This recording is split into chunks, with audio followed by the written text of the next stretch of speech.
Yay, yeah, go for it. Start whenever you want. Hey, it is Sunday, and it is time for the Sunday service, and you are very welcome to it. So hopefully you have joined in for our Sunday service. It is it's just going live now on YouTube. I'll turn off the mic there. That has happened, which is good. We're off. So anyone wants to join in now, you possibly can at this stage. Join into the broadcast and get there. Just wait till lads to drop in. There's Andy McAfee has joined. There was a few people waiting in the queue to join with us. As you may have noticed, make a massive announcement, gigantic announcement for those of you who listen in on the podcast later on. I know that many hundreds of you do that, but I'm going to make a massive announcement now. The Poinsettia is back. It is officially Christmas. There it is. There's the Poinsettia has returned to make a special appearance right here on the Sunday service. It's about bloody time too, in fairness to it. It has been a while since I've had the Poinsettia on. The last Poinsettia unfortunately ran out of steam like midsummer this year, and became famous and synonymous for being alive for much longer than it's supposed to be alive for right here on the Sunday service. So hopefully this one will last as long, our little Poinsettia through our summer. For those of you who've been on Mars, next Sunday, not today, but next Sunday is the 2nd of December, and we are actually having a meetup, a real meetup. I have no idea how many people are coming to this, but there's at least 20, I think, or 25 or something, after saying yes, they'll be there from our Facebook page. So you can find us there, the Sunday Service Community on Facebook. 300 and I don't know how many members there are, 368 or something, and it's really busy. Little place is doing absolutely brilliantly. But next Sunday at 12 o'clock, right here in Portlaoise, in a place called Midway, you will find it in your Google sat nav. Make your way here. I've chosen Midway because it's a big car park and it has electric charge points in it as well for those who are coming in electric cars. I know because I have a BMW i3 this week and it's totally electric, and I'm so close to burning the whole bleeding country down. Because it doesn't work very well. It does. The car works. It's just the infrastructure is absolutely disastrous. And now there's only a handful of electric cars in Portlaoise, and yet last night I had to wait nearly 30 minutes for 2 Nissan Leafs to finish charging, because you know what? A fast charge point can only charge one car at a time at the fast speed. So it's like, oh God, I don't believe it's not working.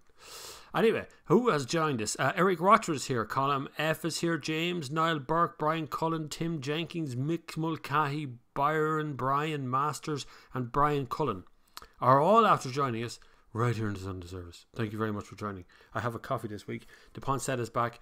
The new lights are on the background. It's just absolutely booting on. Andy McAfee has just put up a link there to our Facebook group, which you can join the event there on Facebook. Give us an idea of how many numbers are coming, because I have this fear that either no one's going to come or it'll be like 300 people, and then I'm in trouble. Isn't 12 o'clock a bit early for the meetup? Wouldn't 2 o'clock be better?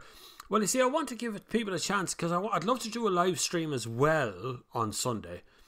And the Sunday service starts at 2 p.m. So I thought I'd give everybody 2 hours to be there, so I can just be there and chat to you all and have a talk and have a look at your cars and talk about whatever car I have with me. I don't know what car it is, but talk about that and bring that along with me and have a chat to everybody. Maybe have a cup of coffee, sit around a table for a bit and physically meet people and see people's faces for the first time, and then I can still have time to go live as well. So it'll be a long old day, but I can still do it 2 to 4 p.m. for those who aren't living in Ireland or just can't make it over for the thing. Because one guy, I think one person coming from the UK, two coming from Northern Ireland, and people coming from Cork. So it's not. It was only after cuff that I did this. I hope it worked out to be a good laugh for you all. There's nothing particularly planned. Just Midway has a lot of food. There's a hotel there. There's electric charge points. A big car park. That was basically it. If it's a gigantic place or a real big meetup, we'll have to change locations, but we'll see. Yes, the Poinsettia is back. It's right here beside me. Hello, little Poinsettia. This Poinsettia loves us, of course, and comes every year and is here for Christmas. But it's not just for Christmas. It's for life. Good afternoon, Bob. Ian Miller, come on. Ian, CD Models has landed. 33 and a third has turned up as well. Hello, Bob. Loving the sign, says Minsk. And Derek Norris is in the house as well. Well done on all joining us here in the Sunday service. I'm looking at the live chat part. which is called the live streaming room, which is the most confusing room in the whole wide world, but it's there, and I can actually see it live as well myself, which is a bit weird to look at. I've added a light as well. We have a light here that lights up the one side of the face here, which is pretty good. It just adds a little warmth to the situation, because there's, at the moment, it went very black earlier on today outside, and I was out filming this morning. It's quite cool this morning when I was filming the BMW i3S, I should say. It's this kind of sporty version of it with the 20-inch alloys, which make the ride quite harsh here and there, not all the time, just here and there. What do you think of the facelift Tucson? Yeah, Hyundai dropped off the radar for me to some degree. They're good looking cars. Hyundai make very good looking cars. Ultimately, I don't know if you'll ever love a Hyundai. I don't know if you'll ever look out the window and desire a drive in a Hyundai. The same applies for Kia, but they do a certain kind of a job, and they scratch a certain kind of an itch. There is a certain high quality about a Hyundai currently. I really like that. That's pretty good. They're fairly affordable, although the price on both Kia and Hyundai is starting to rise a fair bit now. They really are starting to get out of the cheap brand and into the more executive brand. None of the materials they use were cheap, but they were always very affordable cars. They're not that much affordable anymore. But it looks like a good car, yeah. Ronan Morgan says he's watching from Taipei in Taiwan. Well, congratulations. Welcome to Taiwan. Your name isn't very Taiwanese. I know, of course you're over there working or something. But good to have you aboard there, Ronan. Well done. Thanks for coming along. Zdenko is here as well. Afternoon, he says, good man. Shift into high is from Baton Rouge in Louisiana. I know nothing about Louisiana, I have to say, other than what I've seen on TV, which is kind of hillbilly stuff is really all I know about Louisiana. I'm sure it's a beautiful state, and many, many people live there. And there's much more to it than that. So it's good to have you here. Shift into high. Have you got a car channel? Is that a normal car channel? I got a lot of people coming at me with car channels now. I was asked the other day to come onto Reddit and do an Ask Me Anything or something about cars. Don't know what the hell. I like Reddit, but I never did an Ask Me Anything. Don't think I'll make the next... I did do a Ask Me Anything on Reddit a long time ago. God, I have a Reddit account. I did a long time back, a couple of years ago now, I think. Eric Watchard. I don't think I'll make the next Sunday, as I have a family event on, going mad that I'll miss it, and it should be great fun. Now, you see, you're going to miss out. But sure, you can join us on the live stream. If things go well, I'll try to do the live stream from Midway. I don't know if that's going to work. It's a really echoey room, the Midway one, so I'm not too sure if that's going to work. I might have to go away to do the live stream, or do the live stream from somewhere else. It's just a huge echo chamber of a place at Midway, but there's loads of restaurants, loads of seating area as well, so it should be good crack. Saw your review of the 2019 Mitsubishi PHEV. Did you like it? Yes, I did. I actually have the car in January, second week, third week of January, something like that. So I'll have it for a week to see what it's actually like here in Ireland. But when I drove it in France, it was really, really nice. Probably one of the best PHEVs. Doesn't feel like one, feels like an electric car, proper electric car. You just don't notice it's got a petrol engine, but it is there and it does work. So should I buy it? You talk about the Tucson. If you really like it, you should always buy it. I'm not going to tell you to buy a car because I don't know you at all. So if you think you would be able to live with that car for the next 5 to 8 years, yes, definitely buy it. I do nothing against Hyundai. 5-year warranty, step down warranty. Be aware that the warranty does go down to different things over the years, but still good. Shift in the high says great food. I was in Texas, in Dallas in Texas, and I had some Texas ribs, which your man said were Louisiana ribs. So was he lying? But anyway, they were very nice, very gooey and lovely. Baton Rouge, wow, that's an exotic, more exotic than Poncetta. That's true. It's good to have someone from America, because America's like 7, 8, 9 hours. 9 hours behind us or something. It must be really early in the morning there. Andy McAfee says Kia and Hyundai are fast following in the Skoda model of brand elevation. Yeah, but where does that end? Like we used to have, when I was growing up, we always had a 10 grand car, right? So there was always a car that either 10 grand was really expensive or 10 grand was the cheap car. Now, the only one I can find on the market right now is a Seat Me that's 10 grand. It's €9,995. And that's quite a small car, but it's 3 doors in it. So when you're getting up to like every car kind of starting between 16 and 20,000 euro, it starts to be like, whoa, that's a lot of money. Like the Polo video I did just put out the other day, Really successful video, hugely. Last 3-4 videos have been massively successful on YouTube, and I haven't really changed much. But that Polo is like 20 grand, so that should be the cheaper cars, but it just doesn't seem cheap anymore. But at the same time, everybody's at 20 grand, so there's little you can do about it, I suppose. Bob, have you any plans to do a review of the upcoming Corolla Hybrid? It looks great. Have your opinion on it? I certainly do. There will be one coming on fleet in January, February. I'm not sure when. January, February. I've already booked into a pile of Lexus, and Toyota still haven't booked me into their Toyotas. But there is actually a preview event coming this December from Toyota, so here in Ireland. I won't be driving at it. They tell me it's a static only view. Why in the name of all is holy you'd have a static launch of anything? I don't understand. The car is there in front of you. Is it broken? If it's not broken, it should be on the road. We should be driving it. But I'll still go on to a static launch to have a look at it. Very interesting manoeuvres from Toyota. TT Auris put it back to being a Corolla. Whether that helps it sell more, I don't know. The Auris didn't sell as well in this country as the Corolla did. But then the choice in the market has been absolutely phenomenal over the last 8 to 10 years. So, and it's getting better and better and better. So the Corolla maybe has lost its positioning in the market. So we'll see how it turns out. But I would certainly look forward to having anything hybrid electric coming from Toyota. They are the experts, whether people pull at them or not, or say Toyota are not good anymore, whatever it is that they're saying, don't believe a word of that. Toyota have always had non-interference engines, which means, you know, you could break a timing belt and the engine will still be okay. And on the flip side of that, Toyota have been pushing hybrid for years, donkey's years now, and now they're just going all at it. They are the experts when it comes to hybrid systems and efficiencies, and like there's no one else out there that's doing anything like what they're doing at the moment. And we'll see how it turns out for them. Maybe someone will come along and catch up with them very quickly though. Should I buy a Tucson or a 3008? I would buy a Tucson if you're buying used. If you're buying new, I would consider the current model of 3008. It's a gorgeous, beautiful looking car, but vastly different over a Tucson. Much more involved, much more European, much more solid than a Tucson. Tucson is a lovely car. You get 2 different warranties on it. Be careful of the warranty. Always read the small print, and especially with the finance, always read the small print.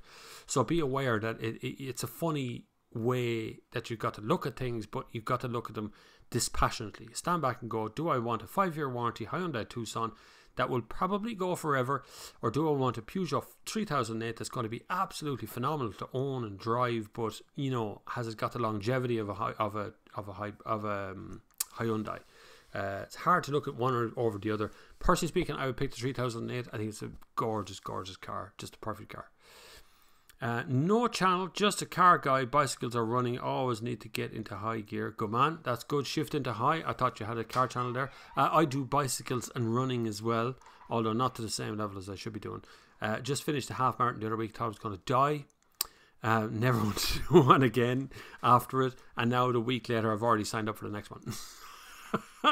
So it doesn't take very long. The high comes back again. Just having a bad off day when I did a half marathon. Hopefully I won't have that bad off day again. But I do enjoy running. I do enjoy cycling. I haven't cycled in a while now, but I did over summer. Did a few big long cycles over summer. It's because of the Sunday service I can't get out as much, because Sunday was the only day I was able to get cycling, and now I do this as well, so I can't do a whole lot more about it. Brian Cullen says a major recall for VW over rear seatbelts. I didn't get a press release, Brian, but they don't tend to send out press releases about recalls. It's only if we hear about them on the grapevine, particularly VW. Toyota do send out press releases, usually, because the problem for Toyota has been that they have so many cars on the road still. So there's so many Toyotas still running. It's not, they don't always have them on their books in the dealerships to go and contact them. And so that's my daughter's coming out and in of a creaky door again, in case you're wondering what that noise is going on around. But it's a busy house. It's a house. It's a proper running house, and this is just a little bit hard to. I just like this area here. It's lovely behind me. But where were we? Toyota. Recall on Volkswagen and Toyota. I don't know about the recall on Volkswagen. I'm sure if you Google it, or if you're a Volkswagen owner, you will be contacted very quickly. The Volkswagen Group are very fast to get information out to the users. So your dealer will be directly in contact with you. Or if you have a concern and you own a Volkswagen, I can say this straight off the top of my head, go along to your local dealership, drive in and ask if if your car is on a recall list. They will check the list instantly, or you can phone them up and ask them that as well. They just give them the reg plate and they'll tell you if you're on a recall list, so you'll know instantaneously. Greek Roblox Gaming and more. That is a username to behold. Hi Bob, are you going to have a Christmas show and the best car list? Yes, I am. I'm already assembling the 2019 cars that are coming out next year with a video to go with that and explanations for each one of those. We just did Irish Car of the Year, so there's a video to come out of that one as well. And I'm going to have a live Sunday service show on whatever the Sunday is just before Christmas. We'll have a live version of that as well. And then if next Sunday is a good turnout and we do well and it all goes nicely, we'll do it again following January. We'll have another meetup as well, just for the fun of it, like a cars and coffee, and make it sort of a regular thing, if at all possible. Once a month, we'd love to meet everybody live, of course. Now, I think Limerick Cars and Coffee's on next Sunday as well, so that tends to draw in a lot of people. But Limerick is a lot further along the road than Portlaoise, so if you're going to Limerick, you might make both of them even. Ian Miller says, I have a 2016 Tucson and it has been the most reliable car I've ever owned. Jeez, I wouldn't expect that to go wrong with it in 2 years, in fairness. In 2016, 2017, 2018, you're halfway through it, 3/4 of the way through it. So I wouldn't expect too much to go wrong in 2 years. But yeah, Hyundai are well built. They're well put together. They're made in Korea on heavily machined factories. So I wouldn't worry about the reliability of Hyundai. Peugeot have a tough history. They've been around a very long time. I'm not saying there's nothing wrong with their reliability now. I don't think so. But, people just get that French car vibe off them straight away. So you can get that feeling. Brian Cullen, Suzuki Celerio is 10 grand. Yeah, but I wouldn't wish that on my worst enemy. But yes, it's a horrible car. Suzuki either do fantastically good or really dreadful cars. So it's either one or the other. I always find that weird. I'd love to... There's Siri. I didn't say Siri. Look, Siri, you're 10 grand on my... Come away. What did happen there? That was funny. Siri was listening to me when I was talking there. That doesn't sound good, anyway, she says, which is good crack. Thanks, Siri, for that. In case anyone was wondering how busy the next gear gets, when you have 98 unread emails because of your videos, that's when things get serious. That's only since yesterday as well. I just haven't read my email this morning. Does he anything?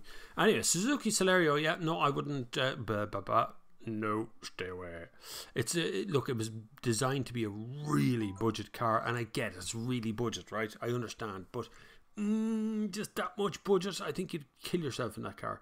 It's 101 emails now. Thanks everybody. You just sent me 2 more emails there. Thanks very much. Thanks. Speaking of which, you can support this channel if you want to. There are links in the comment section down there for supporting it by PayPal, Patreon, and any number of other ways. Of course, a super chat here on YouTube as well. It's hugely appreciated. Every single donation goes straight into equipment wherever possible. This mic and that light and the Poinsettia even has come out of the next gear. So everything is all part of that, and it's all going ahead for next week as well for our live meetup. Hopefully it all goes according to plan and nothing crazy happens. Here in Michigan, I find myself leaving the heated seats on low constantly during the winter. Any issues with that as far as the longevity of heating elements? No, not really. I've seen cars that are 20 years old with heated seats in them that still work at 100%. No big deal. It is only a tiny threaded element that passes through the sponge system. And so it doesn't really come in contact with anything, and there's always loads of extra flex in it, so it allows it to flex in and out as you sit down in the seat and move around. In actual fact, if you own an electric car, here's a tip for you. If you own an electric car, your heated seats use less electricity than the heater element of the car. So if you get in on a cold morning and you're short of electricity, flick on the heated seats and drive on without the heater element turned on, and then you'll be absolutely fine. You'll have the nice heat under your bum, but the whole car is not being heated. So it does work out. But no, the longevity of heated seats tends not to be an issue so long as the connection. So there are spade connectors and things, connectors that actually connect the seat to the electric connection, the connections to the switches. As long as those don't get corroded, there won't be a problem. But that's easily found. If the heated seat stops working completely, it's usually the spade connectors that are connecting the seat to the switches that give trouble. Byron says, thanks Bob. Where was I? God, I skipped by there. Hold on. So Bob, I have 2 kids and we carpool a lot. Really, do you carpool? God, I could imagine strangers in my car every day. And we live up a mountain. We also have a fair bit of motorway miles. What do you advise between a Volvo XC90, BMW X5 7-seater, or Audi Q7? That's a difficult one. If I was going diesel, I would probably go the Audi Q7. If I was going a petrol-y hybrid thing, I'd go the XC90. They make better, Volvo make better engines in the petrol sense. And if I wanted something that actually goes off-road, as well as going, long motorway miles, I'd go the Audi Q7. The X5 is a weird car. It doesn't quite fit into any of those brackets. It's an off-road car that doesn't really like going off-road. And it's a funny look as well. It wouldn't be my cup of tea now. The BMW, the kind of black and white polarizing cars for me, like the new 3 Series is coming out. I'm not too sure I like the look of that either. So it's a bit weird in that respect. But I would go XC90 or Q7, but I would favour the Q7 as a more rugged thing that would go forever. XC90 is really nice, really pretty, but ultimately kind of boring to drive. Ray Grace, never seen that name up on the screen before, so you must be new here, Ray. Don't forget to hit that subscribe button and the like button as well while you're here. It's always good. If you tick the little bell beside the subscribe button, you get a notification whenever I go live. Just saying, yo. Anyway, Ray Grace says, hi Bob, great show. Why do some diesels use AdBlue and other diesels, e.g. Renault, don't? So to explain that, I have to explain what AdBlue does. First of all, AdBlue is ammonia, kind of like pig ammonia. So urine, essentially, a distillation of it. And what happens is when your diesel burns and starts to push fumes out the back end of your car, it passes a thing called a DPF, which is a diesel particulate filter. And the diesel particulate filter pulls the heavy material from the diesels and holds onto it so it doesn't come out the exhaust and poison everybody around the place. And therefore, when you go out onto the motorway, the DPF heats up, superheats, and re-burns that soot that's inside, and it comes out the back. That's how Renault do it. That's how everyone did it until AdBlue. The problem became that if people were driving a diesel to the shops and back, and it never got hot enough to burn the soot inside the DPF. And so DPF started to clog up. You got a yellow light in your dashboard, looked like something sprayed in, and you had to go to the garage, and €1,500 later you got a new DPF, and you did it all again every 6 months. You'd be changing that. So AdBlue, what happens is that's ammonia. It gets added to the system as it goes through. It's sprayed into the DPF. It lowers the temperature at which that soot burns, and so at a lower temperature, the recycling system will cut in and start to burn the soot away. And that's how AdBlue comes in. Now, AdBlue replaces a bit of your fuel tank, which is my problem with the Mazda 6 video that I made as well. Another sort of a viral video I made. In that Mazda 6 video, I point out that you have to keep going to the petrol station to put more diesel in the whole time because the fuel tank was so small. 51.1 litres basically is the fuel tank size, and then 10 litres of AdBlue, 61.1 in total. But Renault don't use AdBlue because they rely on the DPF doing its job. Whether that's going to pay off in the long run or the short run, don't know. There are some AdBlue plans coming from Renault, Citroën, Peugeot, the French Alliance, the Nissan Group. The problem is Nissan, Gosen there was caught cheating the whole system and selling shares and not reporting the right amount of money and stuff back. So that's Nissan in trouble, which puts Renault in trouble, which brings the whole share price down. And it's a terrible system. But really, I'm not in favour of AdBlue. There are now petrol systems that have the DPF, or well, PTF it's called, petrol or gasoline GPF or something it's called, gasoline particulate filter in it as well. I'm not a big in favour of all these kind of things. Anything complicated, the more complicated, the more chance of it breaking, the more chance of something going wrong and it costing you a fortune as less people start to look after their own cars. Anyway, Abdul says, how reliable if Ford Everest? I've never even heard of a Ford Everest. What's a Ford Everest? Is that an off-roady truck? Ford make very reliable engines. I'll say that for Ford. They do make some dull engines, but they do make very reliable engines. And generally speaking, most of their cars, in an electrical and mechanical sense, are very reliable. They do tend to get some vibration sounds in them a lot. But other than that, I've had no complaints really with Ford being bad over time or over long distance. You the man. Thanks very much. Shifting to high, very kindly. Toys and stuff. Hi, toys and stuff. Greek Roblox, give me a thumbs up. That's good stuff. Ian Miller, what did you have prior to Tucson? Good question. Jerry's DIY. There's Jerry. Jerry's DIY. You're a legend. Great work. Great show. Thanks, Jerry. Jerry's DIY has an Irish channel. Actually, you learn how to do burners. So spent oil. They're not terribly environmentally friendly, but they're still useful things to have, particularly if you have a shed or a garage or somewhere huge. He shows you how to build waste oil burners. It's a really good channel. And he also does paragliding. Jerry, we're supposed to hook up and do a video at some point, but we will. For next summer we will, let's say. James Dunn. Hi, Bob. Happy Sunday service to everyone. Thank God you put that strike between the S and the S. Happy SS. I nearly typed it the other day. I was typing SS. I thought, God almighty, I'm going to get banned off the channel. To everyone's safety notice, from tomorrow there will be 2 speed camera vans deployed on M7 roadworks, keeping at 60 kilometres regard you the bus driver. Oh yeah, I know where you're talking about. So on the N7 coming out of Dublin, where the 3 lanes end just at Naas, there's roadworks happening there that continue all the way down as far as kind of like the exit for Carlow is where you're going for. It's a long way for 60 kilometers an hour. I think the speed limit should be 80 in places there, but anyway, it's 60. I tweeted a video a couple of weeks back of a bus overtaking me at least 100 kilometers an hour in that section of motorway, and it was highly dangerous. He was pushing another car out of the way, more or less. But nonetheless, there will be speed cameras. They say, again, they always say this every once in a while, be putting speed cameras out. I've never seen one. That's not to say they won't have them. You'll get 3 penalty points for speeding down there if you're going over 60. So just take it easy. It'd be better if we all did 60, but most people won't. And Jim, the bus driver, is a regular viewer of the Sunday service. I don't know how he drives a bus and watches the Sunday service at the same time. I've never asked the question. That's up to him. Andy McAfee just lost half a digestive in his Sunday service coffee. Oh man, I hate that. I've no biscuits right now, but I hate when you're dunking a little biscuit and you're having to think about something. You dunk it just a moment too long, and you pull it up and it's half a biscuit, and you go, oh no, you have to fish it out with the spoons and everything. It's terrible. Oh. Starbucks coffee there.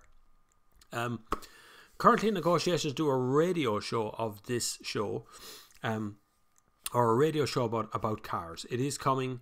We are talking about it. We're trying to figure out a format and a proper radio show, like on a radio station show, not on the internet show.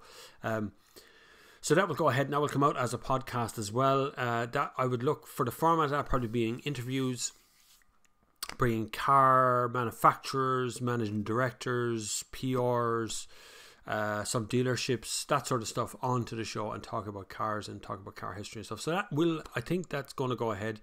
It looks very positive at the moment.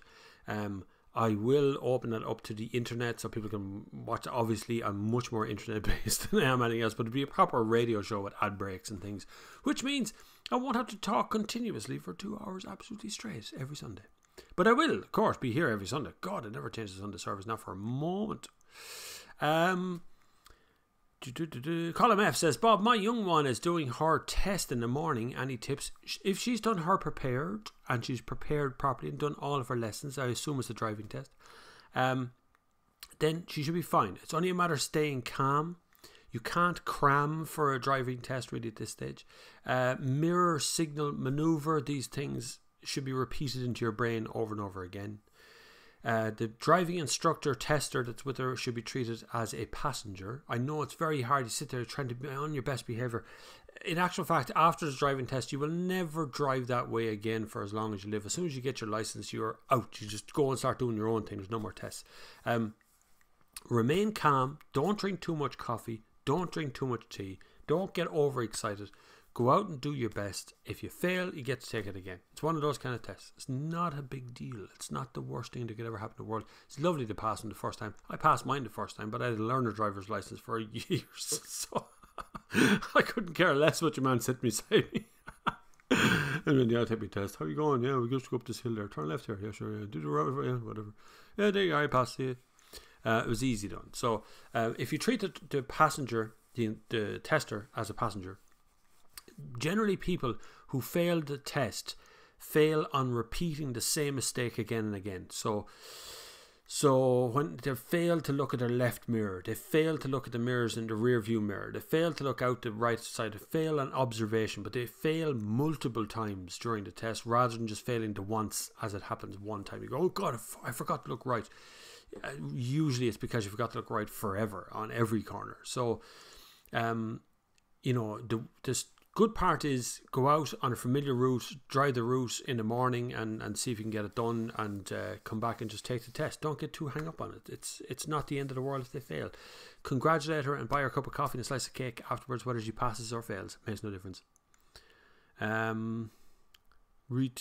Andy McPhee, best of luck. Never think it was going. There's advice from Andy as well. So just giving someone a lift who knows the way. That's exactly it. The same advice I give to everybody. Same advice we all more or less do. Is just think of them as another passenger sitting beside you. Don't worry about it. VW fan is in the house. Ooh, this is going to be definitely a question about VW, isn't it? Hi Bob, you mentioned emissions are hindering VW Up GTI being sold in Ireland. Checked VW UK site and CO2 is 110 grams per kilometre, leaving it in pretty much low tax band in VRT. Are there other reasons you're aware of? So Ireland has wild taxes, right? We have VAT, value added tax, and we have VRT, vehicle registration tax, both of which apply to the car separately. Then we have insurance. Then we have road tax, which is, well, motor tax or whatever you want to call it. It's just rolled into one big tax at this stage. And that is motor tax is based on the CO2 emissions of the car. But WLTP system has come in since the VW Up GTI has been launched, and WLTP has changed how it's measured. So they'll have to go away and come back with a lower CO2 emissions and less options, because that all drives up CO2 emissions. Basically, it just would distort the price of the VW Up so heavily in Ireland against the UK price that the gulf would be too big. You'd be better off just going to the UK to buy the VW Up GTI than to buy it in Ireland. The way the pricing system works out here, particularly with WLTP in the list. So that is what's hindering the VW Up GTI. I would expect to see it next year, I'd hope. Maybe they will never revisit it again, and they might not bring it out at all in Ireland. But maybe, just maybe, with technologically advanced stuff, they will stop deferring things and move it into next year's price list. WLTP, we're only seeing the beginning of WLTP now. Trust me, 22-23% increase in the price of cars is definitely on the way. The way WLTP looks right now, the price of cars is only going one way, and that is definitely upwards. Keith 092, hi Bob, the recall is on the new VW Polo rear middle seat belt, and had to hire in France, had to bring back the car to the hire company. There you are. Now, Polo, just put out last week, didn't know it was there. Nothing to do about it. Yeah, how about that careless ghosting? Yeah, I saw it was a great headline. Financial Times put out a headline, ghosting gone. It was really, really good. Great headline, perfect. Yeah, he was, I hesitate to say insider trading, but basically he was misreporting, or this is the way it looks from the outside. I don't know, I haven't seen it come from him. But he was misreporting the amount of money that Nissan was actually making, because he had some sort of share system in it and he was getting money back out of that. It's a complicated system, but it's not helping Nissan's fight in Europe to become a decent European brand, which has been held back by Renault, who is trying to become a decent European brand, but on a budget side of things and on the premium side of things. And Renault in the process of trying to open Dacia only dealerships in Ireland. And dealerships are resisting that quite heavily, because if you're a Renault dealer, you're able to sell Dacia. And if you open a Dacia dealer up the road, which is another massive investment, and Dacia start to fall to the floor and nobody wants them anymore, you're stuck with this dealership up the road that's Dacia. So, it's a bit of a tremble on, you know. And Renault's PR in the country seems to be very heavily focused on RTE, on sponsoring things like the Late Late Show. So there's an element of a lot of marketing money is going in that celebrity end of stuff and not towards the actual people who would buy Renault. I think there's better ways of dealing with how you spend the marketing budget and what you spend it on, I suppose, and how you run your PR around that. So it's a difficult thing for Nissan to deal with, because Renault is the offset of that Nissan-Renault alliance. And Nissan had a checkered past, checkered history, not always the most reliable car company. They had a lot of breakdowns. It was only when they when they changed over to timing chains, probably early 80s, is where Nissan started to actually get reliable, because I've gone down a path now between time and chains and time and belts and interference and non-interference engines and all sorts of stuff. But Nissan had interference engines, and they wanted very high power from them, high revs from them. And of course, when interference engines, when the time and belt breaks, it drives the piston straight up into the valves, and that bends all the valves, and then you're rebuilding an engine, and it's a pain in the hole. So they put in a timing chain, which stopped the timing belt snapping and gave them the high horsepower. So ergo, the Nissan 350Z, which comes with a timing chain. It used to come with a timing belt until the pistons came out through the top of the bonnet regularly, and then they stopped and went back to timing chains. So Nissan started to get a bit of reliability going, and then it started the Renault-Nissan alliance, which Renault saved Nissan from doom. They were going out of business. They were done. They were kind of bought up. But at the same time, it became an alliance. Renault didn't quite take over Nissan. Nissan took over Datsun, and it's just very complicated. And Nissan still haven't recovered from it. They still don't have that reliable. They still don't really design cars for Europe. Hence, the Pulsar kind of failed here. The Leaf is going well for them, but they can't make enough of them. The Micra is very good, but it's still sort of higher car level. It's not saving the company. They don't have Primera. The Almira doesn't exist. Their van systems are just kind of rebadged Renaults, and the Renaults are rebadged Nissans. It's very complicated the way Renault-Nissan alliance operates. It hasn't been terribly successful for either company. I'm sorry if you work for either one of them, but that's the way things are from the outside. When they look in on the outside, it's often different. I missed a million questions now. Sorry, I went off down a whole different tangent there. We went on to a tangent of mechanical stuff. I see questions now straight away coming into my inbox about what's an interference engine. Okay, so and interference engines, when a piston can go all the way to the very top of the cylinder and can touch the valves. That's an interference engine. The timing belt stops that happening. So when the timing belt snaps, the piston can go bang right up to the very top and can hit the valves. In a non-interference engine, of which Toyota was really the only ones that was doing it. Datsun used to do it years ago. The first engines out there were sort of non-interference. What can happen is that the piston goes all the way up, but even if a timing belt snaps, it can't touch the valves, so you can't interfere with the valves. And if it can't interfere with the valves, then you can't break the bleeding thing. So if the timing belt snaps, the piston just stops going, and that's the end of it. And very minor damage, really, when the timing belt breaks in that respect. When the timing belt breaks in a Nissan or a high performance, high compression car, so you get more compression out of an interference engine. You can drive the piston up to a tiny close point. You really get a lot of compression, which means a lot of horsepower, a lot of torque, a lot of horsepower.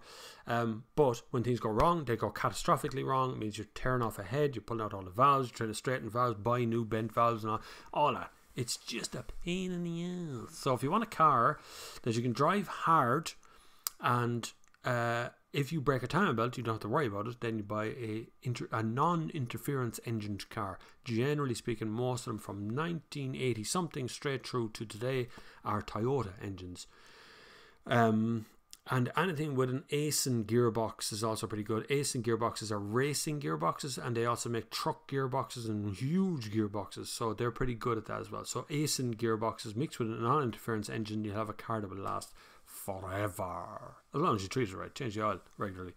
Annie McAfee says WLTP hit the GTI VW up, where it was increased from 127 to 129 grams and 42 mpg from 110 grams per kilometer and 49 mpg. So it really did absolutely murder, didn't it? Cross 13 has landed. Happy about the cameras going in at the M7 roadworks. So am I. So some degree anyway. Almost got sideswiped there yesterday by a mad fecker doing 140 kilometers an hour in the 60 who wasn't paying attention, which was in the lane, shifted right. He beat me. That's what happens to me as well. Every time if I'm on a motorway and I see someone on the phone, or if I have a chance to point out that they're on the phone, I consistently get abused for that. But it doesn't bother me. I'm fairly thick-skinned, as you can imagine from the last video when everyone's commenting on my skinny jeans. I think I have thick skin for that one as well. But it's the same on that section of motorway. The thing is, the road narrows quite a bit, and there's metal barriers on both sides of you. You can ping pong there. If something goes wrong and you rub the inside, you go across the road like a ping pong ball and bang against the other metal bit and the other metal bit and bang, bang, back and forward. So it's a real danger. I think 60 kilometers an hour is probably a little bit too low. I have to say, the only reason 60 is there is because sometimes trucks come out from the roadwork section of it onto the actual main road. It's trying to keep that stable. But the problem is we're not adaptable. So at night time, when there's zero happening, there's no one around, it's still 60 kilometers an hour. So it's this, you have to be very careful of that. It's like the average speed camera stuff, you know. It's a scary thing.